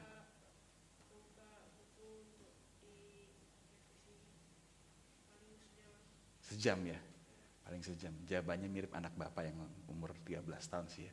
Paling sejam. Tahu artinya kata paling? Kadang-kadang bisa sejam, ya setahun sekali lah gitu ya. Tapi kadang-kadang berusaha sejam, itu artinya paling sejam tuh. Berusaha sejam tuh mungkin 5 menit, mungkin 10 menit. Karena nanti kemudian alasannya zaman pandemi ini, itu gurunya udah ngasih powerpointnya udah jelas kok, nanti yang diizinkan cuma ini aja. Itu saya komplain ke sekolah loh. Bukan komplain, berkomunikasi dengan guru. Gimana ya caranya ya? Karena anak-anak begitu. Sudah lupa bahwa punya buku pelajaran sekolah. Kenapa? Karena di Google Classroom ya. Kira-kira ya, anak saya pakai Google Classroom. Di situ semua sudah ada materi yang dengan baik hatinya oleh gurunya dikumpulkan, dan itu saja yang akan ditanyakan. Waduh, nilainya bagus-bagus. Kenapa? Karena juga yang ditanyakan cuma itu, bahannya itu, makanya nilainya bagus. Tapi kalau ditanya yang lain, aku cari Google dulu ya Pak ya. Waduh, nah balik lagi. Nah maksudnya adalah ketika setiap kita termasuk adik-adik diberi hak dan juga kewajiban untuk melakukan sesuatu, lakukan lebih lagi. Kenapa? Kesini lagi, apapun yang kamu perbuat, sekolah, belajar, perbuatlah dengan segenap hati, itu artinya dengan serius. Seperti untuk Tuhan dan bukan untuk manusia. Ini kabar baik sekali. Karena apapun yang kita lakukan gak akan sia-sia. Apapun itu juga. Termasuk hal yang ringan-ringan lah. Nanti malam tidur gitu ya. Sudah capek seharian banyak kegiatan, ditambah seminar lagi. Terus tidur gitu ya. Itu pun termasuk apapun yang kamu perbuat. Perbuatlah dengan segenap hatimu. Seperti untuk Tuhan dan bukan untuk manusia. Ingat, Tuhan yang menyediakan. Tuhan yang memberi kesempatan. Tuhan yang menjaga. Termasuk ketika khawatir. Ketika kita melakukan sesuatu dengan ancaman, maksudnya contohnya gini, misalnya ada seorang dokter, dia harus merawat seseorang yang kecelakaan, itu kan ada suatu resiko, suatu ancaman kan. Ancaman dalam arti keadaan itu mengancam. Itu perbuatan segala sesuatu seperti untuk Tuhan, kita tahu Tuhan berdaulat, menjaga, menyertai, memberikan kesembuhan, atau mungkin juga tidak memberikan jalan keluar seperti yang kita bayangkan. Tuhan tetap berdaulat menjaga. Dalam melakukan apapun, tenang rasanya. Dalam melakukan sesuatu apapun, punya pengharapan rasanya. Gak akan sia-sia dan tidak akan ada yang menghargai. Karena Tuhan memperhatikan, dan ayat 24-nya, kamu tahu bahwa dari Tuhanlah kamu akan menerima bagian yang ditentukan bagimu sebagai upah. Kenapa? Karena Kristus adalah Tuhan dan kita semua adalah hamba-hambanya. Kembali kepada Injil. Sekarang saya mau kenalkan satu kata yang mungkin adik-adik sekalian dan rekan-rekan pemuda-pemudi mungkin saja akrab tapi nggak akrab. Itu suatu fenomena psikologis. Coba saya tanya, saya manggilnya Bapak atau apa ya, Mas? Atau Om ya? Oke, siapa namanya?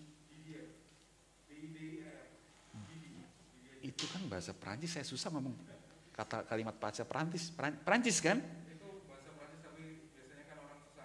Saya kesel selalu kalau ngomong Perancis tuh. Makanya saya ngomongnya Didi aja. Didi ya, oke. Bang Didi. Bang Didi, Mas Didi, kalau saya orang Jawa Mas Didi. Didi, oke ya. Saya jadi lupa gara-gara Perancis tadi mau ngomong apa ya. Di depan rumah ada pohon nggak? Ada. Pohon apa? Palem. Palem ya. Tingginya berapa meter? Sekitar 8. 8 ya. 8 sama 2 itu beda banget loh. Ya ambil kurang 5 meter. 5, 8, 2, tengah-tengahnya 5. Oke. Ini lumayan loh. Jadi ya, kita punya suatu ironi psikologis ya. Kita sangat mengenal, kita merasa mengenal sesuatu tapi sesungguhnya kita nggak kenal sama sekali. Saya menyadari hal itu ketika pernah ditanya begitu. Di depan rumah Pak Daniel ada pohon nggak? Ada. Pohon apa? Iya, saya hidup di situ belasan tahun kok nggak tahu tuh pohon apa ya. Besok deh saya lihat di pohon, baru saya lihat. Nah, ditanya hal yang lain lagi, baru sadar. Ada hal-hal yang kita rasa kita kenal, tetapi kita tidak kenal. Nah, hari ini saya mau bicara soal Injil. Injil. Apakah adik-adik kenal? Apakah tahu Injil itu apa? Injil Yesus Kristus ya. Tahu. Nanti mungkin ada langsung ingat. Waktu itu guru sekolah lagi ngomong apa ya? Sebentar, apa ya? Guru sekolah ngomong Injil adalah kabar baik. Oh ya, lumayan. Tapi mungkin kalau kita enggak sekolah minggu atau rajin atau suka kadang-kadang ngantuk-ngantuk atau main-main itu, iya Injil, sering banget denger. Gue orang Kristen, kok bisa sih nggak tahu Injil ya? Repotnya ya, bisa-bisa seperti itu loh. Nah ini salah satu keadaan di mana kita pencari kabar baik, kita pencari Injil dan Tuhan berikan limpahan kabar baik yang diwadahi dalam Injil Yesus Kristus, kabar baik dalam Tuhan kita dan Juru Selamat kita, Raja kehidupan kita Yesus Kristus. Tetapi akrab, tetapi kita tidak kenal. Itu tragedi besar sekali. Tragedi besar sekali. Kalau Tuhan berikan banyak sumber daya, kabar baik, tapi kita nggak pakai, kita nggak pegang, kita nggak kerjakan, apalagi kita persembahkan di dalam Tuhan. Catatan kehidupan kita waktu ketemu Tuhan tuh ya, sungkan sekali. Waktu kita ketemu Tuhan, Juru Selamat kita yang baik, dan kita dipanggil untuk membawa persembahan, itu, aduh, saya nggak bawa apa-apa ya. Waktu lihat ke belakang, banyak limpah kaya sekali yang Tuhan berikan. Kita temui setiap waktu, kita temui setiap hari di dalam semua hal yang kita lakukan. Tetapi meleset, lewat. Kita sebagai pencari kabar baik, bukan gagal ya, karena buat Tuhan itu bukan kamu gagal tidak gagal, tetapi kita yang sendiri melewatinya. Terima kasih ya Didi untuk pohon palem, beneran palem atau palem merah? Oh itu lebih ingat lagi palem merah. Sekarang kita bicara Injil. Saya berikan sedikit data agar kita ini ya. Injil itu aslinya ya, itu katanya orang, kata-kata miliknya orang kafir. Injil itu bukan kata-kata yang miliknya gereja atau orang Kristen. Itu dipakai oleh orang Yunani penyembah dewa-dewa kafir. Ada yang tahu Injil bahasa Yunaninya apa? Evangelion. Tahu atau barusan buka Google? Tahu ya?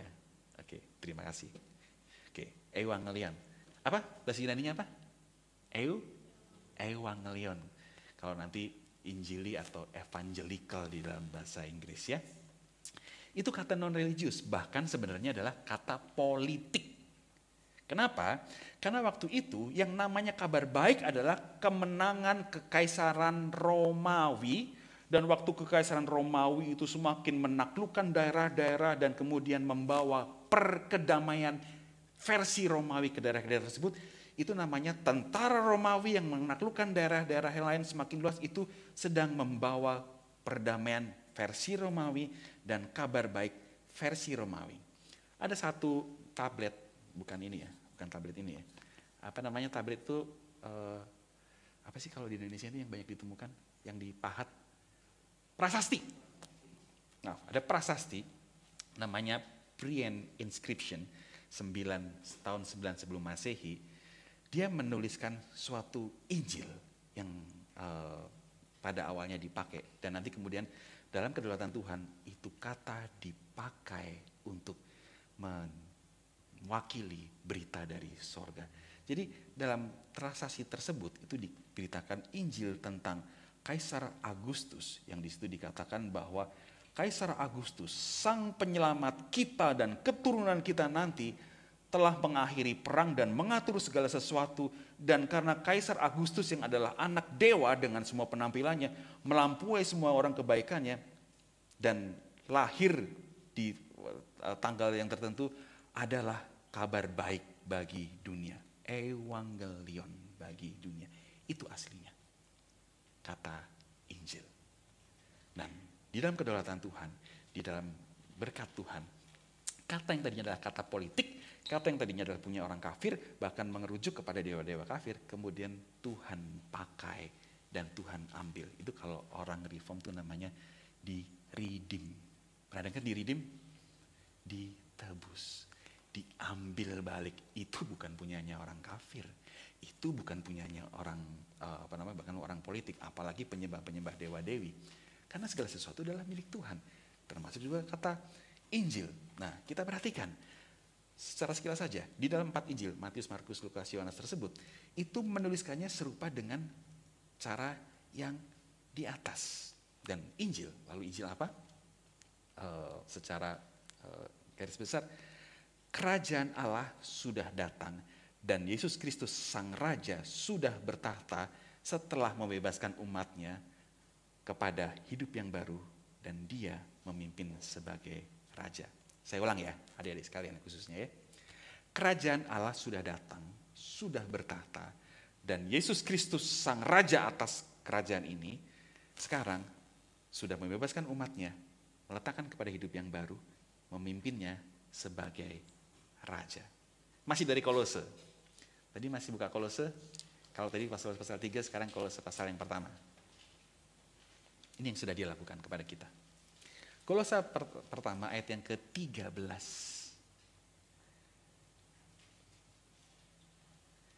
Ayat yang ke-13. Sudah dapat? Saya bacakan ya. Dan ayat yang ke-14. Dia telah melepaskan kita dari kuasa kegelapan dan memindahkan kita ke dalam kerajaan anaknya yang kekasih. Di dalam dia, kita memiliki penebusan kita, yaitu pengampunan dosa. Satu bagian yang saya mengajak kita perhatikan secara cepat bagian ini. Kita bisa melihat apa yang Tuhan kerjakan. Tuhan sudah pindahkan kita dari, kalau di atas lihat, kerajaan kegelapan kepada kerajaan terang, kepada kerajaan anak yang kekasih. Nah, secara fisik kita tetap di dalam dunia ini, tetapi secara diri kita yang sesungguhnya, yaitu secara jiwa, secara rohani, kita tuh sudah dipindahkan. Kita tidak lagi dibelenggu di dalam dosa yang akan membawa kita kepada kematian, walaupun kita masih bergumul akan dosa ya dalam hidup kita sampai nanti Tuhan datang kembali. Tetapi kita sudah ada di dalam, kita sudah bangkit bersama Kristus, bersama Tuhan kita, Juru Selamat kita, Raja kita, dan hidup di dalam wadah kabar baik dari Dia. Sehingga satu pertanyaan bagi kita ya, untuk memikirkan sebelum kita masuk kepada 3 poin penutup. Kita ada di mana? Di mana hidup kita? Kemana arah hidup kita? Kita harus menjawab bahwa kita ada di dalam Kristus. Bukan karena kita mau, bukan karena kita ingin, tetapi Dia yang sudah memindahkan kita karena belas kasih-Nya di dalam kerajaan anak kasih. Nah, sekarang, lalu ketika kita tahu kita dipanggil sebagai pencari kabar baik, kita sudah berdosa di dalam Tuhan, lalu apa yang kita bisa dapat dari Alkitab sebagai pegangan di dalam perjalanan hidup kita? Saya mengajak kita lihat satu ayat yang sangat terkenal, Yohanes 14 ayat yang ke-6. Ingat ayatnya? Akulah jalan, kebenaran, dan hidup. Terima kasih buat kakak-kakak senior. Tetapi mungkin yang remaja belum ingat ya. Makanya tadi kalau pakai punya pensil, ininya bisa digaris. Dan kemudian kalau saya 3 kata gitu, jalan, kebenaran, dan hidup punya tanda khusus. Kita baca sama-sama ya. Yohanes pasal yang 14 ayat yang ke-6 kita baca bersama ya. 1, 2, 3. Kata Yesus kepadanya, akulah jalan dan kebenaran dan hidup. Tidak ada seorang pun yang datang kepada Bapa kalau tidak melalui aku. Kita akan secara cepat sebagai penutup dan setelah itu kita akan sharing dan tanya jawab. Tuhan Yesus berkata bahwa akulah jalan. Dari ungkapan ketika Tuhan mengatakan Dia adalah jalan bagi kita. Dia adalah kebenaran. Dia adalah hidup. Kita pikirkan satu-satu ya. Jalan, apa yang perlu kita mengerti? Apa yang perlu mulai kita mengerti? Karena Dia adalah jalan. Maka sekarang ada relasi. Ada hubungan saya dengan Tuhan. Jangan dipikir bahwa kita selalu, semua manusia ya punyalah hubungan dengan Tuhan lah. Tidak. Kenapa? Karena kita ingat keadaan semua manusia pada awalnya, yaitu jatuh ke dalam dosa. Saya berikan contoh sedikit ya. Waktu Adam dan Hawa berdosa dan jatuh ke dalam maut, apa yang terjadi? Dia berdosa kan ya. Tetapi yang terjadi, saya mengajak satu ilustrasi ya. Posisi dia adalah terpisah dari Tuhan, tidak ada relasi. Ini bisa dilepas satu nggak ya? Permisi ya Pak Amin deh. Oh ini nggak bisa dipasang lagi nih. Cabut aja deh. Misalnya, ini adalah tumbuhan yang hidup. Dan ini adalah batang yang besar dari suatu pohon yang unik ini karena warna-warni ya. Nah terus saya melakukan sesuatu. Saya cabut dari sini. Tek, cabut. Ini bagusnya saya ambil pohon dari luar sih ya. Terus saya tunjukkan kepada rekan-rekan sekalian dan adik-adik sekalian. Saya tanya, ini tumbuhan hidup atau mati? Anggaplah ini beneran ya, bukan plastik. Oke. Ini hidup atau mati? Kalau saya bertanya kepada cukup banyak anak-anak di dalam perjalanan pelayanan KKR regional maupun ini. Jawabannya 2 macam itu. Ada yang bilang mati, ada yang bilang hidup. Kenapa hidup? Karena buahnya masih merah merona, terus daunnya masih hijau, persis sekali seperti daun yang lain-lain lagi. Kalau dicium, wangi sekali. Masa sih mati? Ya kan? Tetapi ketika ditanya, kenapa adik-adik ngomong mati? Kenapa rekan-rekan ngomong mati? Iyalah Pak, sudah terpisah dari sumber hidupnya. Itu cuma tunggu waktunya saja. Mungkin 1 jam, mungkin 1 hari, mungkin 1 minggu. Nanti dia akan kelihatan bahwa dia sudah mati sesungguhnya. Nah itulah keadaan manusia berdosa. Terpisah dari Tuhan. Itu bukan soal dosa besar, dosa kecil, bukan soal itu. Tetapi posisinya sudah terpisah dari Tuhan. Itulah maut. Terima kasih. Nah, Tuhan kita Yesus Kristus, Juru Selamat kita, Dia adalah jalan. Sehingga relasi ada lagi antara saya, antara adik-adik, antara rekan-rekan pemuda sekalian dengan Tuhan. Di dalam pembacaan firman, di dalam doa, di dalam pergumulan, di dalam sukacita yang kita sadar maupun tidak sadar, Anda dan saya itu ada di dalam relasi dengan Tuhan. Ketersambungan. Dan bahkan ya, relasi itu bukan cuman Oh, saya sama Tuhan bisa WhatsAppan, bisa ngobrol. Tidak loh. Relasinya itu adalah kita ada di dalam Dia. Kebersatuan. Wah, itu tema yang besar sekali kalau rekan-rekan sekalian dan adik-adik itu di dalam gereja Reform. Union with Christ. Dipersatukan dengan Kristus. Kalau kita ngomong kita sendiri, tidak, kita tidak sendiri. Kita bukan hanya bersama Tuhan, kita di dalam Tuhan. Itu bukan cuma sekedar pensil di dalam kantong saya, ataupun sapu tangan di dalam kantong saya, atau saya di dalam baju saya. Itu sangat terbatas dan sangat fisik. Ini secara rohani. Keseluruhan keberadaan kita itu bukan saja lagi tidak terpisah dari Tuhan, dan kemudian nyambung, dan kemudian bisa mendapatkan segala macam nutrisi rohani. Bukan hanya nyambung, tapi kita ada di dalam Dia. Itu suatu realita, suatu kondisi, suatu fakta yang sangat limpah, yang kalau kita mau pikirkan, kita pikirkan, itu tidak habis-habis, dan itu akan mempertumbuhkan Anda dan saya, rekan-rekan dan juga adik-adik sekalian. Sama seperti, sama. Sedikit seperti misalnya, saya beli handphone Samsung. Oh, bisa ada gambar kucing misalnya. Wah, lumayan juga. Terus waktu dipencet lagi, kucingnya ganti.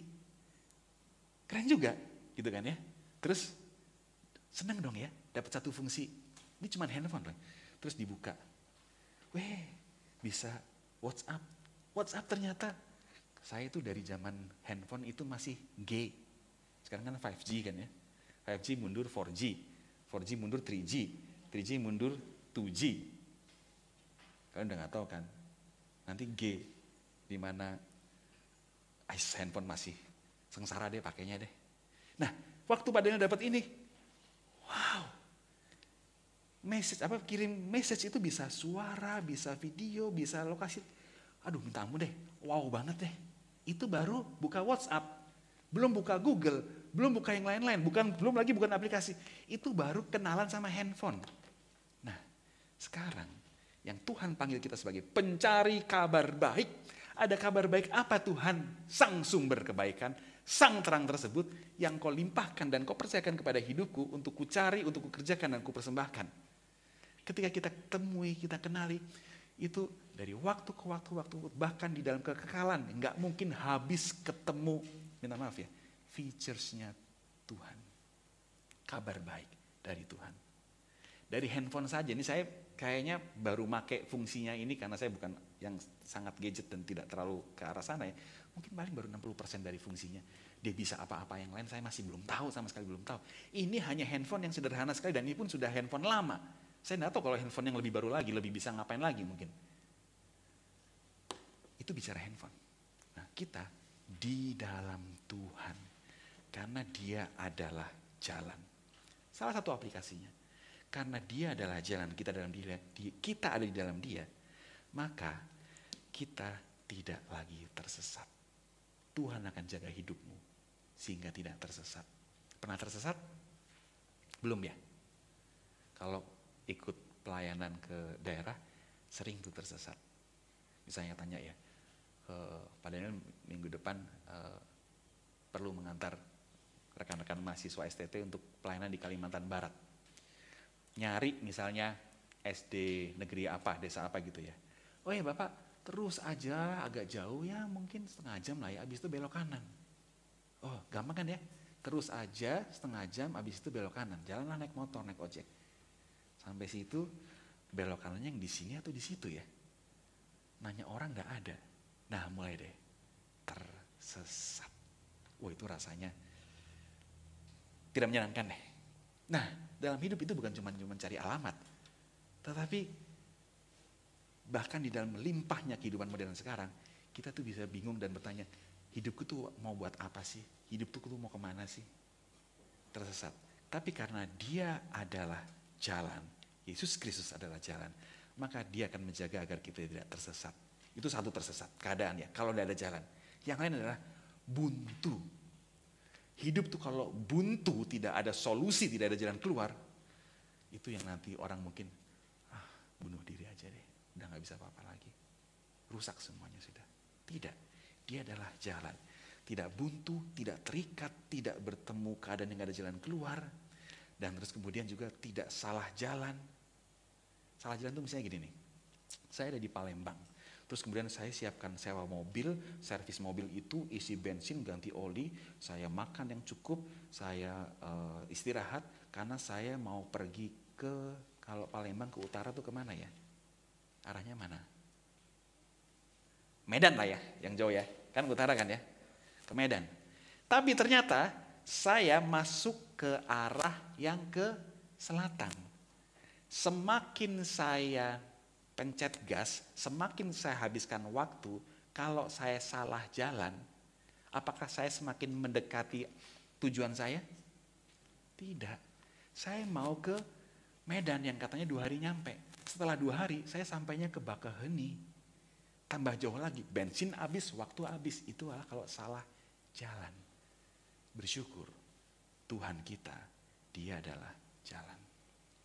Kedua, Dia adalah kebenaran. Kebenaran adalah pembentuk hidup kita. Perhatikan ya, ini hal yang penting, sederhana, yang sehari-hari. Kita cuma bisa hidup karena dan di dalam kebenaran. Itu mutlak. Tes. Mau gak kamu dibohongi? Mau gak dibohongi? Kita langsung tahu spontan, saya gak mau sedikit pun dan sekalipun dibohongi. Dan bersyukur Tuhan kita, di mana kita hidup di dalamnya, Dia adalah kebenaran. Dan sadarilah, musuh manusia, setan pembunuh manusia adalah bapa segala dusta. Dan Dia adalah kebenaran. Tapi sedikit aplikasi ya. Pernah bohong gak? Pernah bohong gak? Dibohongi mau gak? Pernah bohong gak? Itu contoh fakta yang langsung jelas keadaan kita berdosa. Aneh banget.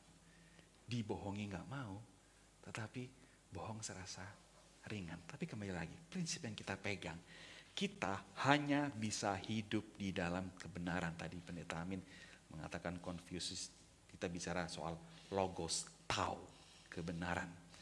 Dan kebenaran adalah sumber terbentuknya segala sesuatu yang baik. Segala sesuatu yang baik hanya bisa muncul dari kebenaran, tidak ada yang lain.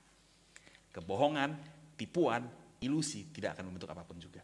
Walaupun kelihatannya ada. Dalam suatu relasi, dalam suatu kerjasama, dalam suatu usaha, dalam suatu apapun dikerjakan. Ketika di situ tidak berwujud kebenaran dan di dasar kebenaran, itu nggak akan jadi apa, karena akan membohongi, akan palsu dan pasti merusak. Bersyukur, puji Tuhan, hidup Tuhan kita adalah ya, jalan, dan Dia adalah kebenaran.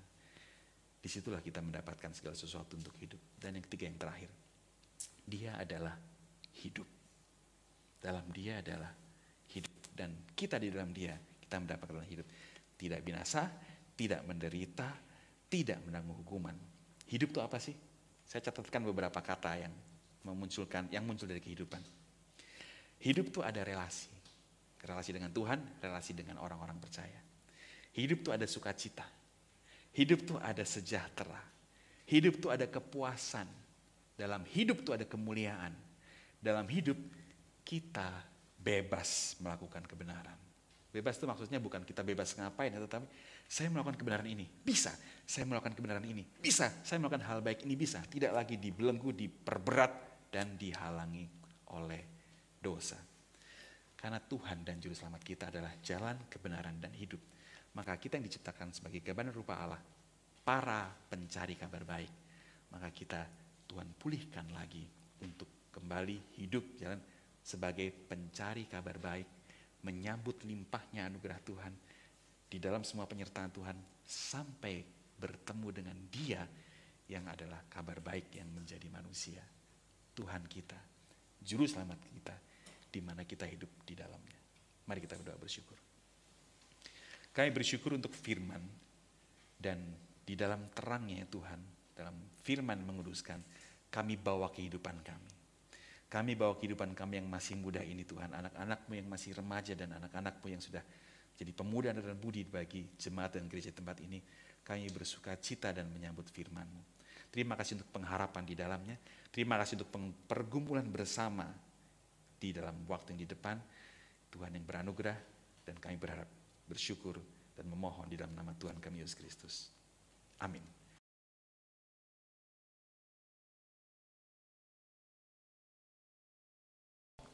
Ya silakan tanya yang sesusah-susahnya nggak apa-apa. Kenapa? Bukan Pak Amin yang jawab.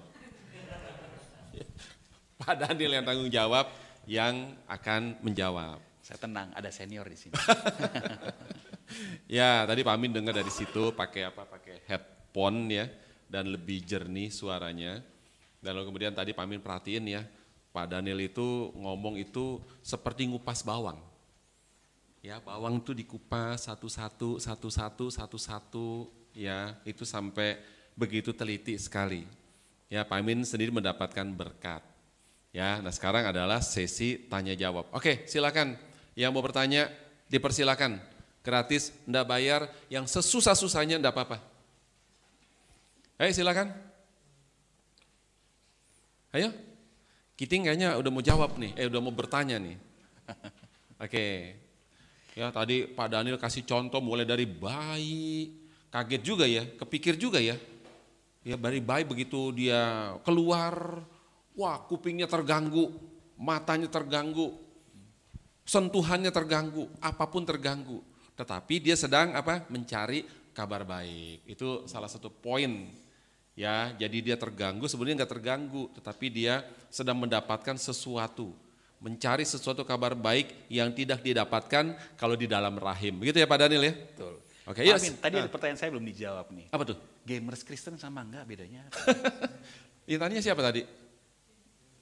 Jangan nunjuk kok, yang mau main game enggak?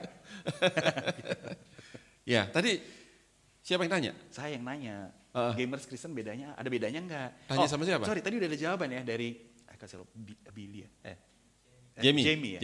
Kata Jamie, ke dalam mungkin tadi, nggak ada bedanya. Nah, kalau nggak saya yang tanya jawab sama, saya tanya senior ya. Oh jangan, jangan, karena saya nggak suka main game. Ya saya nggak suka main game, saya suka main basket. Kalau gitu tanya basket ya. Kalau main basket, orang Kristen sama orang nggak Kristen, kita pikir sama-sama ya. Kira-kira apa nanti akan bedanya ya? Karena nanti kita jawabnya pasti akan ada bedanya. Tapi nanti mungkin bedanya bukan skornya lebih banyak. Bukan di situ. Tapi apa ya? Ada yang mau usul? Jadi kalau tanya susah, jawab deh. Ayo. Kira-kira bedanya apa ya? Kalau Pak Daniel tanya saya akan jawab dengan itu yang pengen saya tanya. Ini kayak cermin ya bolak-balik. Tadi Pak Daniel sudah kasih alasan yang dasar yang paling mendasar. Apapun yang kita kerjakan bukan untuk manusia tapi untuk Tuhan. Apapun juga. Buat Pak Daniel itu kabar baik sekali. Jadi apapun juga ya Tuhan. Saya percaya Tuhan jawab, iya. Tuhan yang menciptakan. Ingat kan? Kejadian pasal 1. Semuanya sungguh amat baik. Tidak ada apapun di dalam dunia ini yang jelek. Karena Tuhan menciptakan kok. Ya kan? Semuanya. Nah, lakukanlah dengan mengingat Dia penciptanya. Dengan bertanya, apa sih maksud-Mu ya Tuhan terhadap hal ini? Aku belum tahu. Nah, di situ kita cari tahu. Nah, repotnya ya, dunia ya itu lebih gencar tuh. Yang namanya kerja, time is money. Setuju? Ragu-ragu. Tuh saya inget tuh, pendeta yang di Batam, pendeta Eko. Siapa yang ngajarin time is money? Dunia. Lalu time apa? Time apa kira-kira dong ya? Waktu kan ya. Lalu dipakai buat apa? Tadi padahal sudah coba jelas. Dapatkan, kenali hal-hal yang Tuhan berikan, termasuk juga pekerjaan. Terus nikmatilah, cari tahu kehendak Tuhan dan persembahkan lagi di hadapan Tuhan. Persembahkan tuh belum tentu hanya dimasukin di kantong persembahan ya. Tetapi paling tidak dengan mengakui ini adalah milik Tuhan. Aku akan mengerjakan seperti yang Tuhan kehendaki dan aku akan menanti Tuhan bekerja menghasilkan buah di sini. Nama Tuhan dimuliakan. Jadi apakah time is money? Kita punya jawaban yang lebih baik lagi. Waktu dipersembahkan untuk Tuhan. Dan mengerjakannya bukan hanya untuk uang saja. Karena kalau time is only money, stres loh. Stres nggak Pak Amin? Time is only angka gitu loh. Misalnya uang, terus jumlah, pokoknya ada angkanya aja. Waduh setengah mati loh. Buat yang angkanya melebihi, sombong.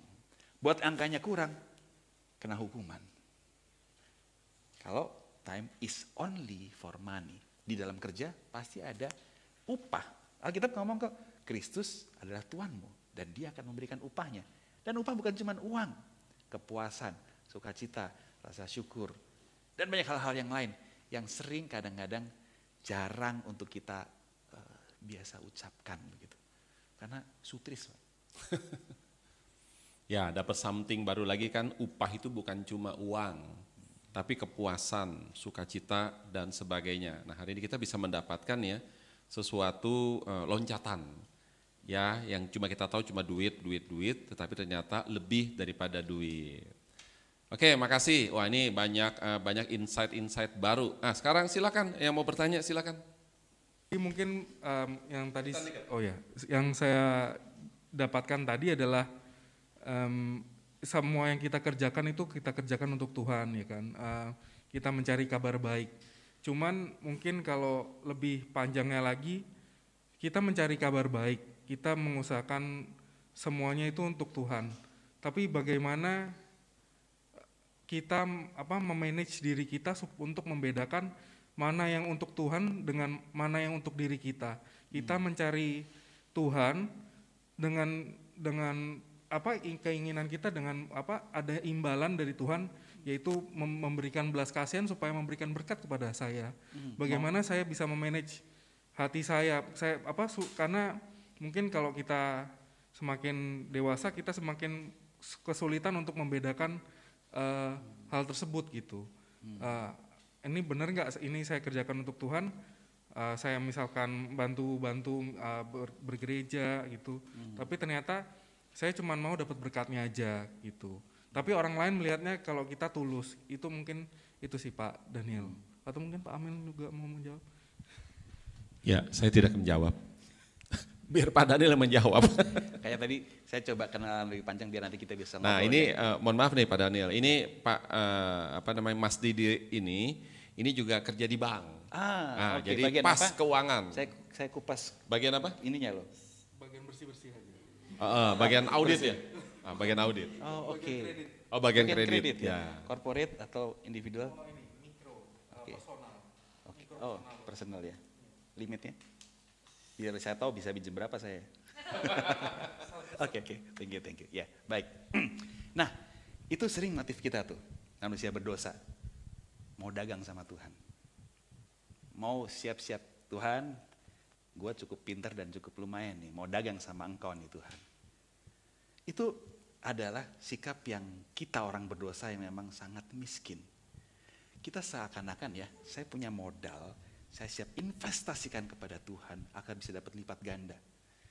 Itu miskin dan matanya belum terlalu terbuka. Karena kalau dia matanya lebih buka, lihat kanan, kiri, ke belakang, modal yang Tuhan kasih yang kita mau perdagangkan kepada dia ya, itu dia semua yang sediakan dan limpah sekali. Kalau kita motifnya mau dagang sama Tuhan dan mata kita belum terbuka, itu dan kita mau mulai buka mata kita ya, sungkan kita mau dagang sama Tuhan. Apa yang mau kita, Tuhan aku mau kasih waktu. Waktu dari mana? Tuhan aku mau kasih talenta. Talenta dari mana? Tuhan aku mau melakukan misalnya saya ikut choir gitu kan, saya nggak bisa nyanyi ya, saya ngasih contoh yang saya nggak bisa ya. Saya ikut mau choir, nanti kalau ikut choir orang-orang terhibur dan namamu dimuliakan. Lumayan kan Tuhan, nanti Engkau berkati aku di kerjaan. Kerjaan pun Tuhan yang ngasih, berkat itu pun Tuhan yang ngasih. Jadi motif itu ketika kita semakin sadar, begitu limpahnya Tuhan yang Tuhan berkat yang Tuhan berikan kepada kita ya, kita akan semakin belajar bersyukur dan semakin kurang berdagang.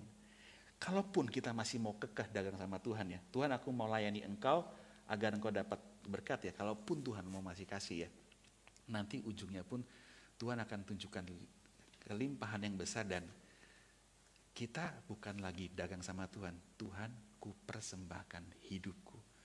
Tuhan pakai semuanya. Pakai semuanya Tuhan.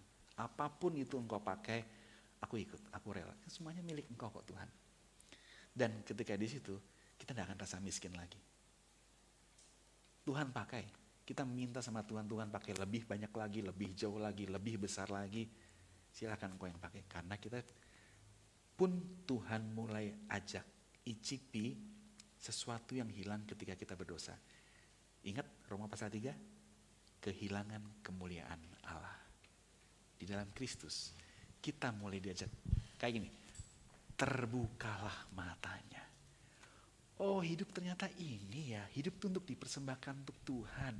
Hidup dengan kerja di bank, hidup dengan kerja, tapi mungkin kita ngomongnya spesifik kali ya. Kalau saya di bank itu apakah sekuler atau sacred, kudus gitu kali ya? Mungkin pertanyaan gitu kali ya? Boleh juga kalau itu mau dibahas ke situ. Kalau kerja di bank itu ya, di bank itu, bank syariah bukan? Sebenarnya kalau syariah kan lebih itu, bank umum ya. Bang, pastinya bank umum. Bank umum ya. Nggak Oke. diterima saya. Di bank umum ya. Itu termasuk pekerjaan yang Tuhan berkati atau pekerjaan yang kudus enggak ya? Jawabannya iya. Bapak beri contoh. Salah satu pekerjaan yang sangat baik Tuhan sediakan adalah pedagang. Pedagang tugasnya adalah menjadi perantara dan pengatur yang baik, namanya steward. Steward itu apa ya? Penata layan. Antara misalnya sayur-sayuran yang ditanam dan dihasilkan oleh petani dan pemakainya, rumah tangga. Yang bertugas mengatur, mendistribusikannya adalah pedagang. Ketika dia membeli dari petani dengan harga yang baik, dengan kualitas yang baik dia pilih, dan dia jual dengan harga yang baik, petani untung, pedagang untung, pembeli pun untung. Itu peran besar yang sangat kudus dari pedagang.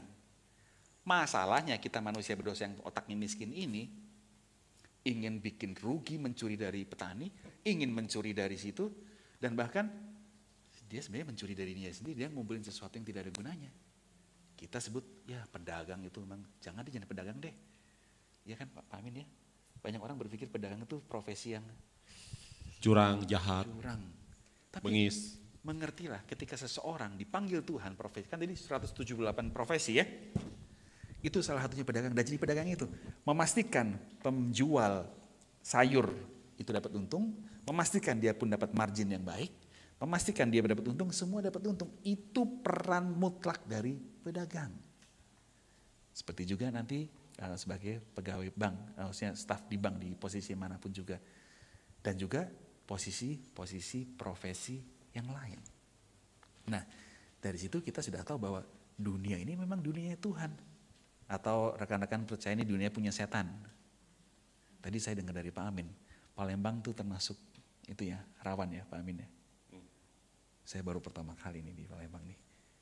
Tenang, ada saya. Nah, rawan kan? Terus dulu saya pernah dengar jembatan Ampera itu ya.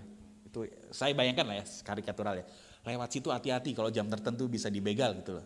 Tapi saya juga bisa, jangan berani-berani ke Jakarta ya. Jakarta itu walaupun 24 jam itu juga rawan gitu loh. Maksudnya gini, di tengah semua resiko kejahatan tersebut, di dunia punya Tuhan atau punya setan sih?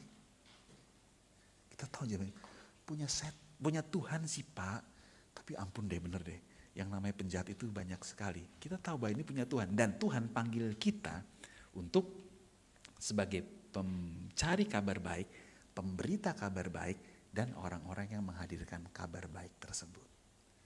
Memang ada sih dosa, bahkan dalam diri kita. Ada dosa di antara orang-orang jahat tersebut. Tetapi mereka sudah kalah oleh Tuhan. Tuhan yang adalah Raja.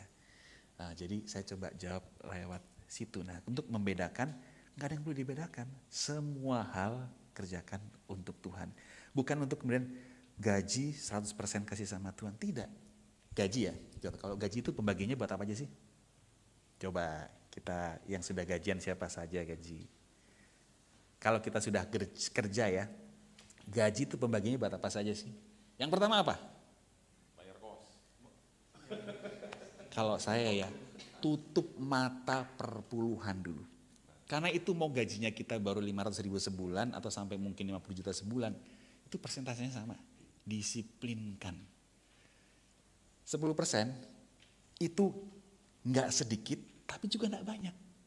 Saya menganggapnya itu adalah suatu proporsi yang pas. Dan itu Tuhan nggak tambah kaya kok waktu kita menyerahkan perpuluhan di dalam pekerjaan Tuhan. Tetapi kekuatan jiwa kita untuk bersyukur, untuk murah hati, itu Tuhan bangun bulan demi bulan, demi bulan, demi bulan. Membawa perpuluhan susah enggak? Susah banget. Tapi membawa perpuluhan bisa enggak? Sangat bisa. Tuh, perpuluhan.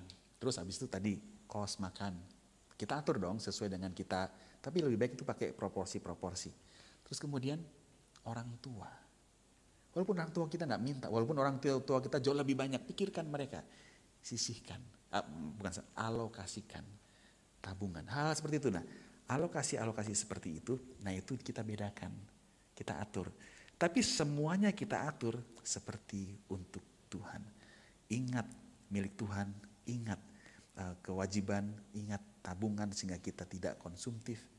Pun ada ruangnya untuk kita mengkonsumsi sesuatu. Handphone kayaknya harus perlu diganti nih. Kenapa udah rusak? Ya enggak, pengen aja yang baru. Ya enggak apa-apa juga. Tetapi kita enggak overshoot terlalu konsumtif atau bagaimana. Ada prinsip-prinsip yang kita belajar dari firman dan hidup. Karena semua aspek kehidupan ini adalah milik Tuhan. Sehingga kita pun enggak sungkan ketika belajar dari orang lain. Contohnya, kacamata ini yang sangat berguna buat kayak orang seperti saya ini. Ini dulu yang meneliti dan membuat adalah orang Muslim. Ya, kalaupun Tuhan pakai orang Muslim untuk meneliti kacamata ini, ya ketika saya pakai ya, saya bersyukurnya kepada Tuhan bukan kepada dewa mereka, kalaupun mereka ada dewa dan yang lain-lain gitu. Karena kita percaya ini bukan dunianya ilah atau Tuhan yang itu, ini dunia adalah milik Tuhan. Begitu. Jadi menurut saya belajar untuk melihat, bukan memilah mana untuk Tuhan, mana tidak. Karena semuanya untuk Tuhan. Untuk lebih melihat, itu dari Tuhan, itu pun dari Tuhan, itu pun dari Tuhan, itu pun dari Tuhan. Itu dari saya. Pak Amin, silakan kalau ada sesuatu. Kalau sudah mantep, ngapain ditambahin lagi? Malah tadi tambah rusak sama saya. Ya, wah ini ternyata Pak Daniel ini orangnya, kalimatnya sangat puitis ya. Setuju nggak? Ini puitis banget loh. Ya tadi waktu soal perpuluhan, itu bukan soal uangnya. Tetapi apa? Membangun apa tadi tuh semacam mental, ya kemurahan hati dan sebagainya. Karena saya setengah mati belajar perpuluhan. Itu bukan puitis tapi ungkapan hati. Oh benar, ungkapan hati maka jadi puitis, gitu ya. Ya apa bersyukur banget ya kita hari ini banyak belajar hal-hal yang bagi sadar seperti spiritual formation. Ya formasi spiritual ini sangat-sangat penting sekali. Ada doktrinnya dan juga ada aplikasinya dan juga ada spiritual formasinya. Oke, ada lagi yang mau bertanya silakan. Oke, makasih. Ya, siapa lagi mau bertanya? Ya, silakan. Terima kasih. Silakan sini, maju. Jovan. Nggak apa-apa. Harus pakai ini. Kita kan masuk ke OBS. Nggak ada Ayo sini, Jovan. Situ sama situ. Silakan. Oke, silakan Jovan.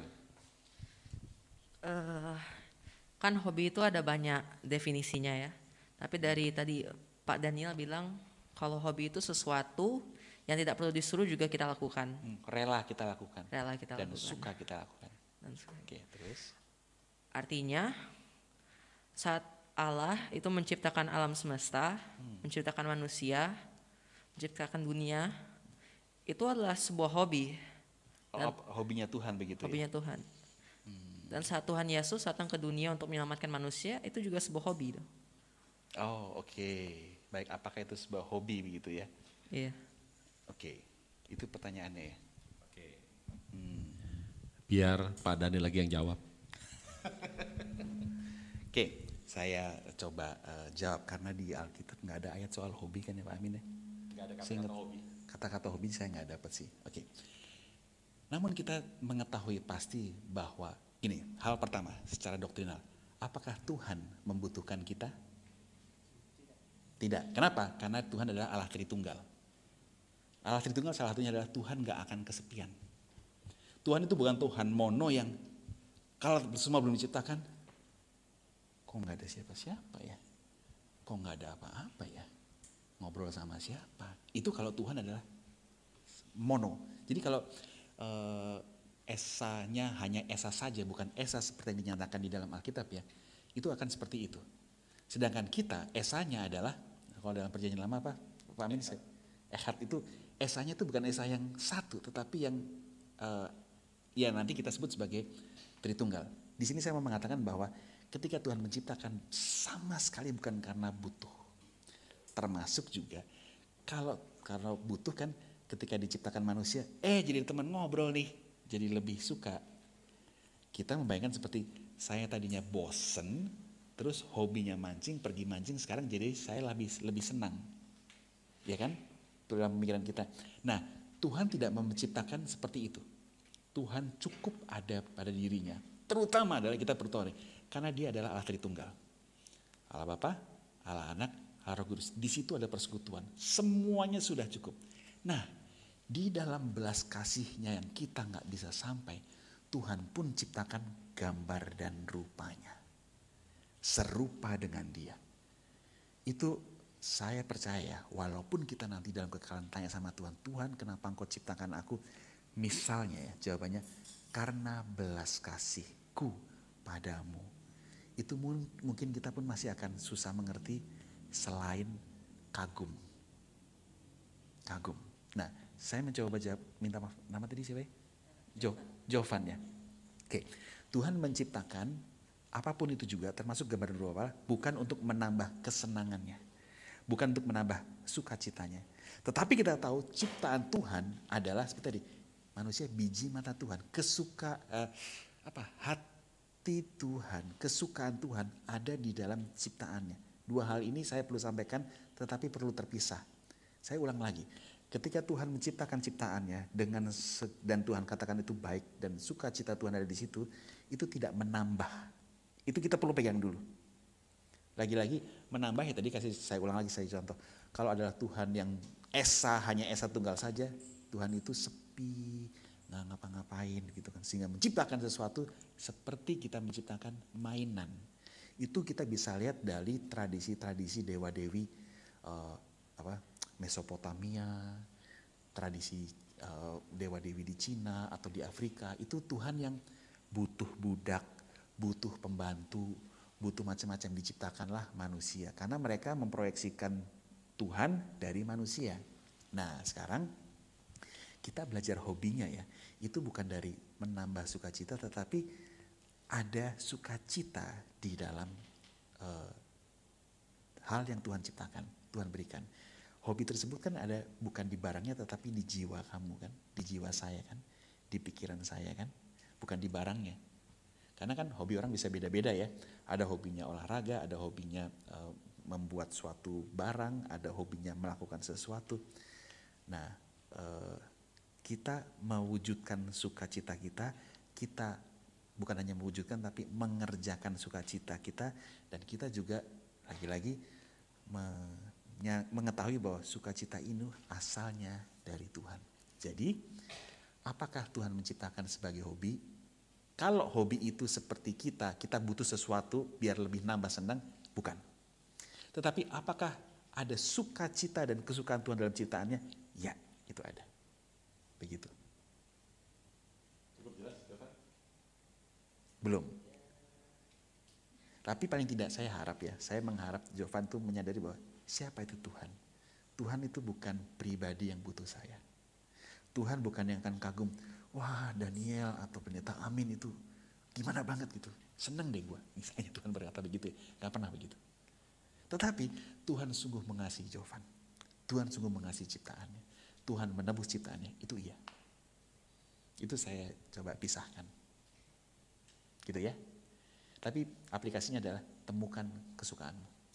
Temukan sukacitamu. Apa yang kamu lihat cocok, dan ketika kamu akan mengembangkan jiwamu, temukan, karena itu pun dari Tuhan. Gitu. Kamu suka apa? Nyanyi. Waduh, gengnya Pak Amin nih. Saya nyesel waktu di STT itu ya, karena ada pelajaran choir ya, namanya RIC, Reform Institute Choir. Saya suka bolos. Saya pikir nggak penting. Akibatnya lihat nih sekarang. Saya ngomong itu susah untuk mengendalikan untuk ngomong keras, jelas. Beneran saya nyesel. Saya waktu itu bolos kelasnya Bu Elsa. Ampun deh. Sekarang bersyukur loh di sini ada Pak Amin yang concern soal hal tersebut. Contoh ya, kalau ketika lagi khotbah gitu ya. Kadang-kadang kan kita perlu power, kita apa ya. Saya enggak terlatih. Jadi bernyanyilah dengan baik ya. Jovan. Thank you Jovan. Ya, makasih. Jadi kalau saya tambahkan sedikit aja ya, berani tambahkan lah ya.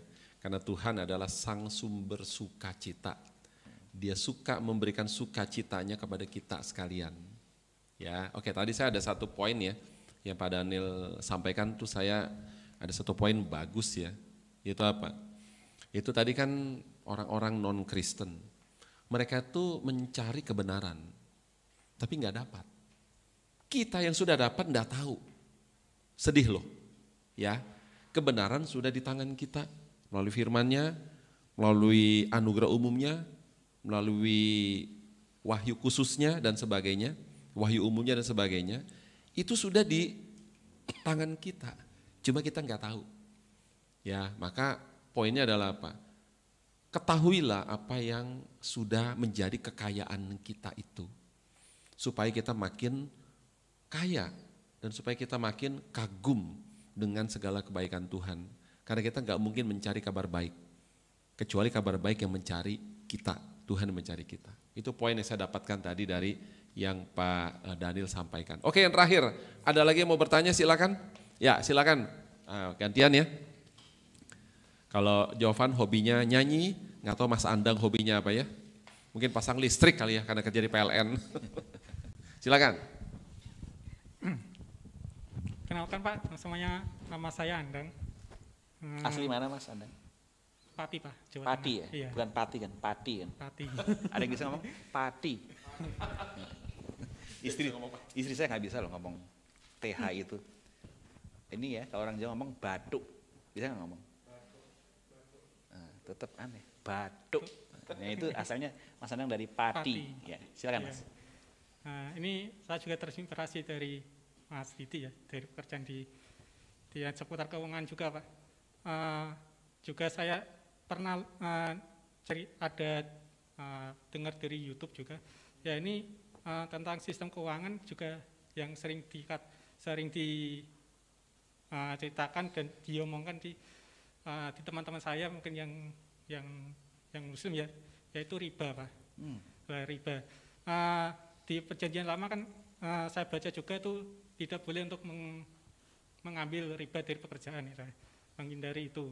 Dan juga di YouTube yang saya dengar tuh karena pengambilan riba itu terhadap waktu adalah itu sesuatu yang tidak boleh, karena waktu adalah dimiliki oleh Tuhan. Jadi kita tidak boleh mengambil keuntungan daripada pengambilan jangka waktu tertentu, mengambil waktu dari situ.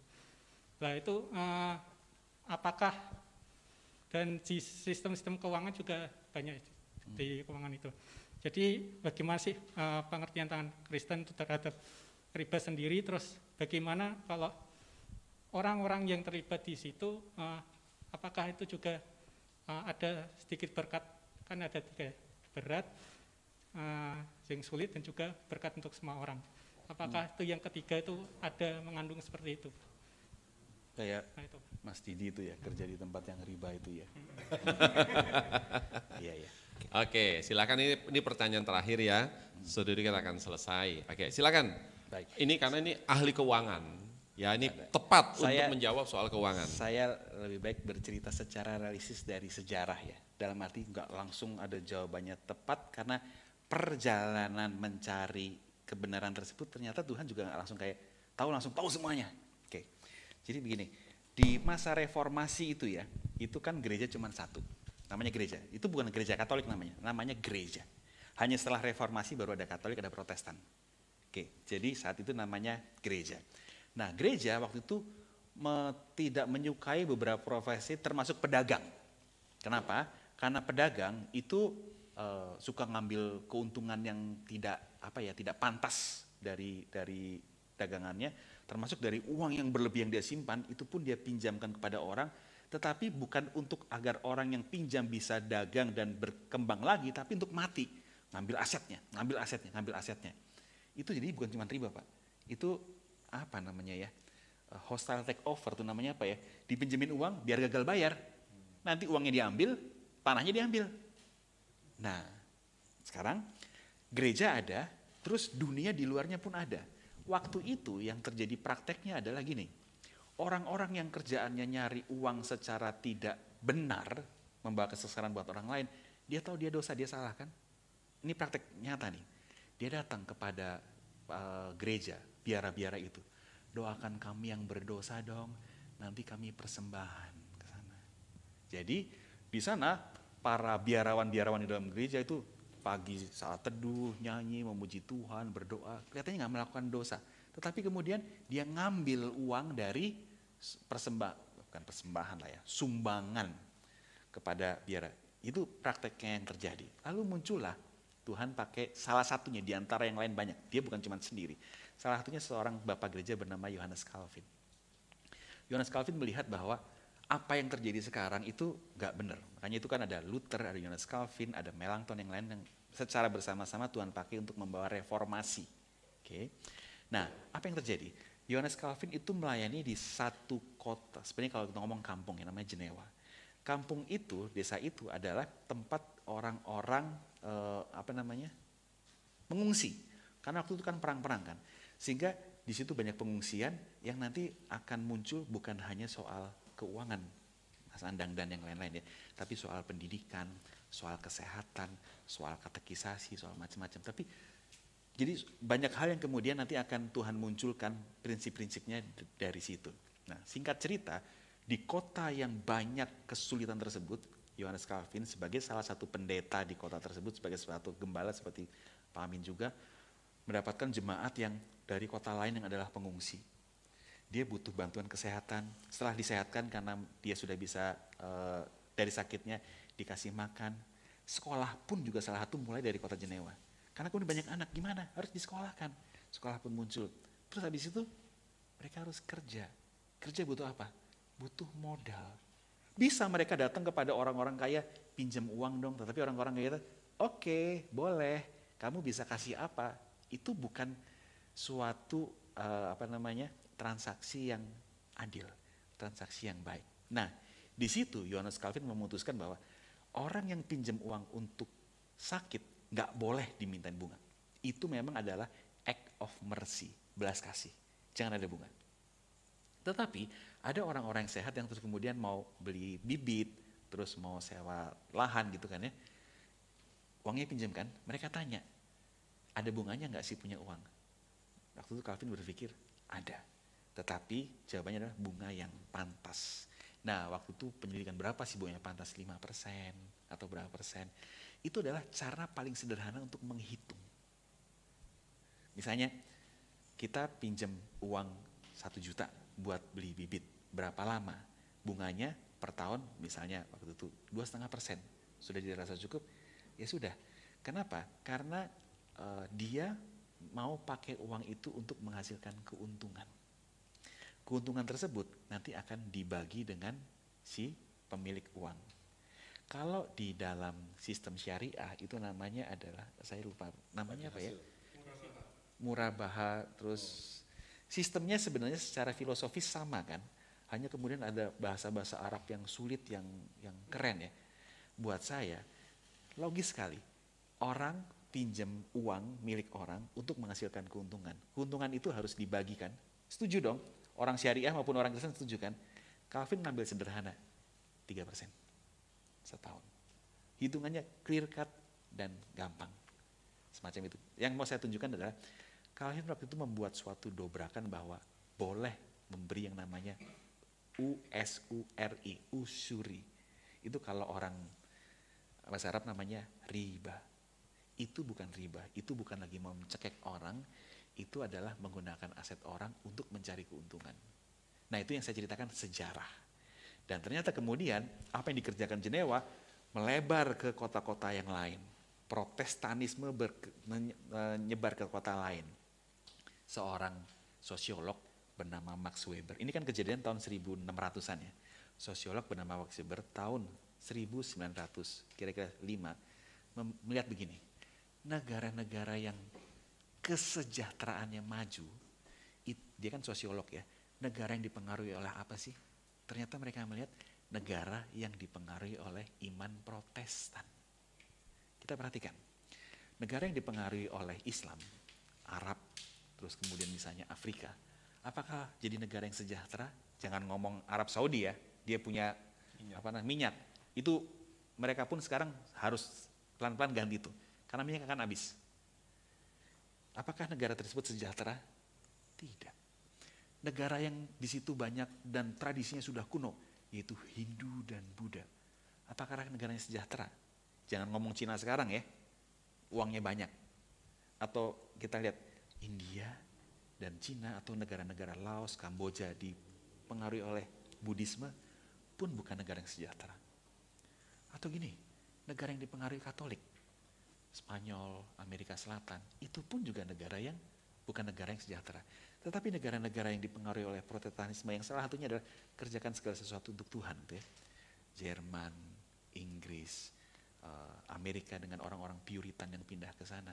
Itulah negara-negara yang bisa secara lebih, bukan mutlak ya, secara lebih umum itu bisa kesejahteraan itu lebih melebar. Nah, salah satunya adalah yaitu ketika orang bisa mulai lebih mudah punya akses untuk usaha. Dengan gereja, waktu itu John Calvin, Johannes Calvin dan lain-lain, boleh pinjam uang dan berikan bunga atas. Begitu Pak, konsep sejarahnya. Nah, rumusnya bagaimana? Di Alkitab tidak ada dan saya rasa kita bersyukur nggak dikasih rumus saklek. Karena kenapa? Seperti Tuhan berikan satu lahan, ya kita kerjakan, kita gali, kita kasih tanaman macam-macam dan ada banyak kekayaan, pergumulan dan penyertaan Tuhan di situ. Gitu Pak. Itu sejarah. Ya. Oke, berarti riba itu mengalami namanya progresivitas kira-kira Pak ya. Dan itu ternyata malah memberikan keuntungan bagi begitu banyak orang. Ya, itu dipengaruhi oleh Protestanisme, oleh John Calvin. Ya, kita bersyukur ya, ini juga para adik-adik yang masih remaja. Tadi walaupun bicara soal keuangan, suatu saat nanti pasti ketemu urusan keuangan. Ya, nanti kalau sudah ketemu, oh ternyata apa? Dulu pernah dengar urusan keuangan, urusan riba dan sebagainya. Sehingga menjadi ilmu yang nanti sangat berguna buat kalian semua. Oke, terima kasih Pak Daniel untuk sharingnya pada hari ini.